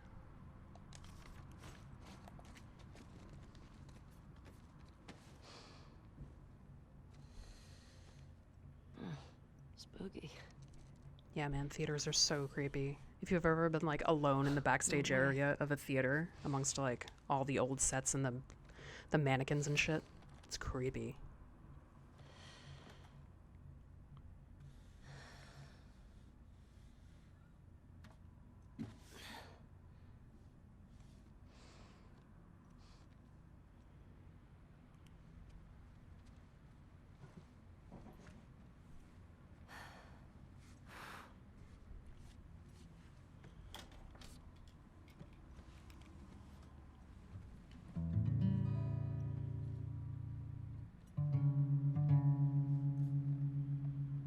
I like that she's like, I just have to tune this one string.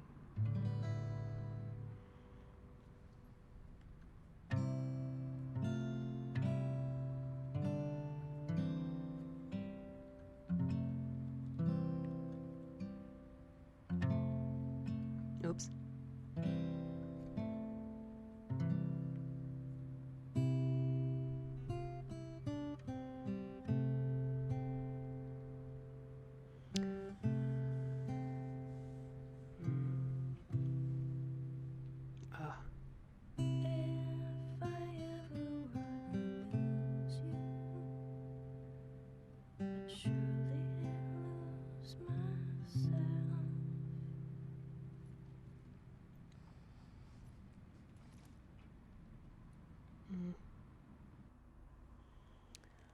All right. Well, I think that that's where we will end the Strimstram today. And next week we can pick up with the museum, which will be so lovely. I don't want to play some of it now and, you know, have to stop halfway through or whatever. I think this is a good spot. And I love that Ellie plays that song at that point, because I think it's, you know, there's like a double meaning between singing it to Joel and for Joel and also about Dina because of what's just happened. And I think that that's nice. That's like a nice mirror in that moment. But thank you for coming out today and stopping by, and happy Last of Us Day. And I appreciate y'all sticking with me through the technical issues that I had earlier. And hopefully I can make sure that for next week, those do not happen midstream. But yeah, I hope that you have a good week and that you stay happy and healthy and safe and sane amidst the world right now, which I know is a little bit wild. And yeah, I will see you next week. I may, if you follow me on Twitter, the handle is in the chat there. Nightbot, spits it out every 15 minutes or so. I may stream a little bit later next weekend. I'm not sure yet, but I have some like stuff that I'm playing around with next Saturday, so I may end up streaming like Pacific time afternoon or early evening. But I'll put out a call on Twitter for that. So yeah, I will see you next week, and thank you for stopping by. Y'all are so wonderful, and stay excellent. You're rad. Oh, I guess I was gonna see if we could raid. I don't know how to raid Halo, but I'm not quite sure how to do it. So maybe that's something that I'll play with for next week.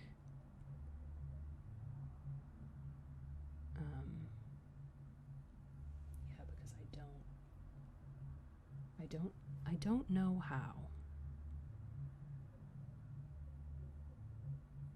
Yeah, I will play around with that and try for us to be able to do that next week. Because I have no idea. No idea. Have a good one. Again, stay excellent, and y'all are rad.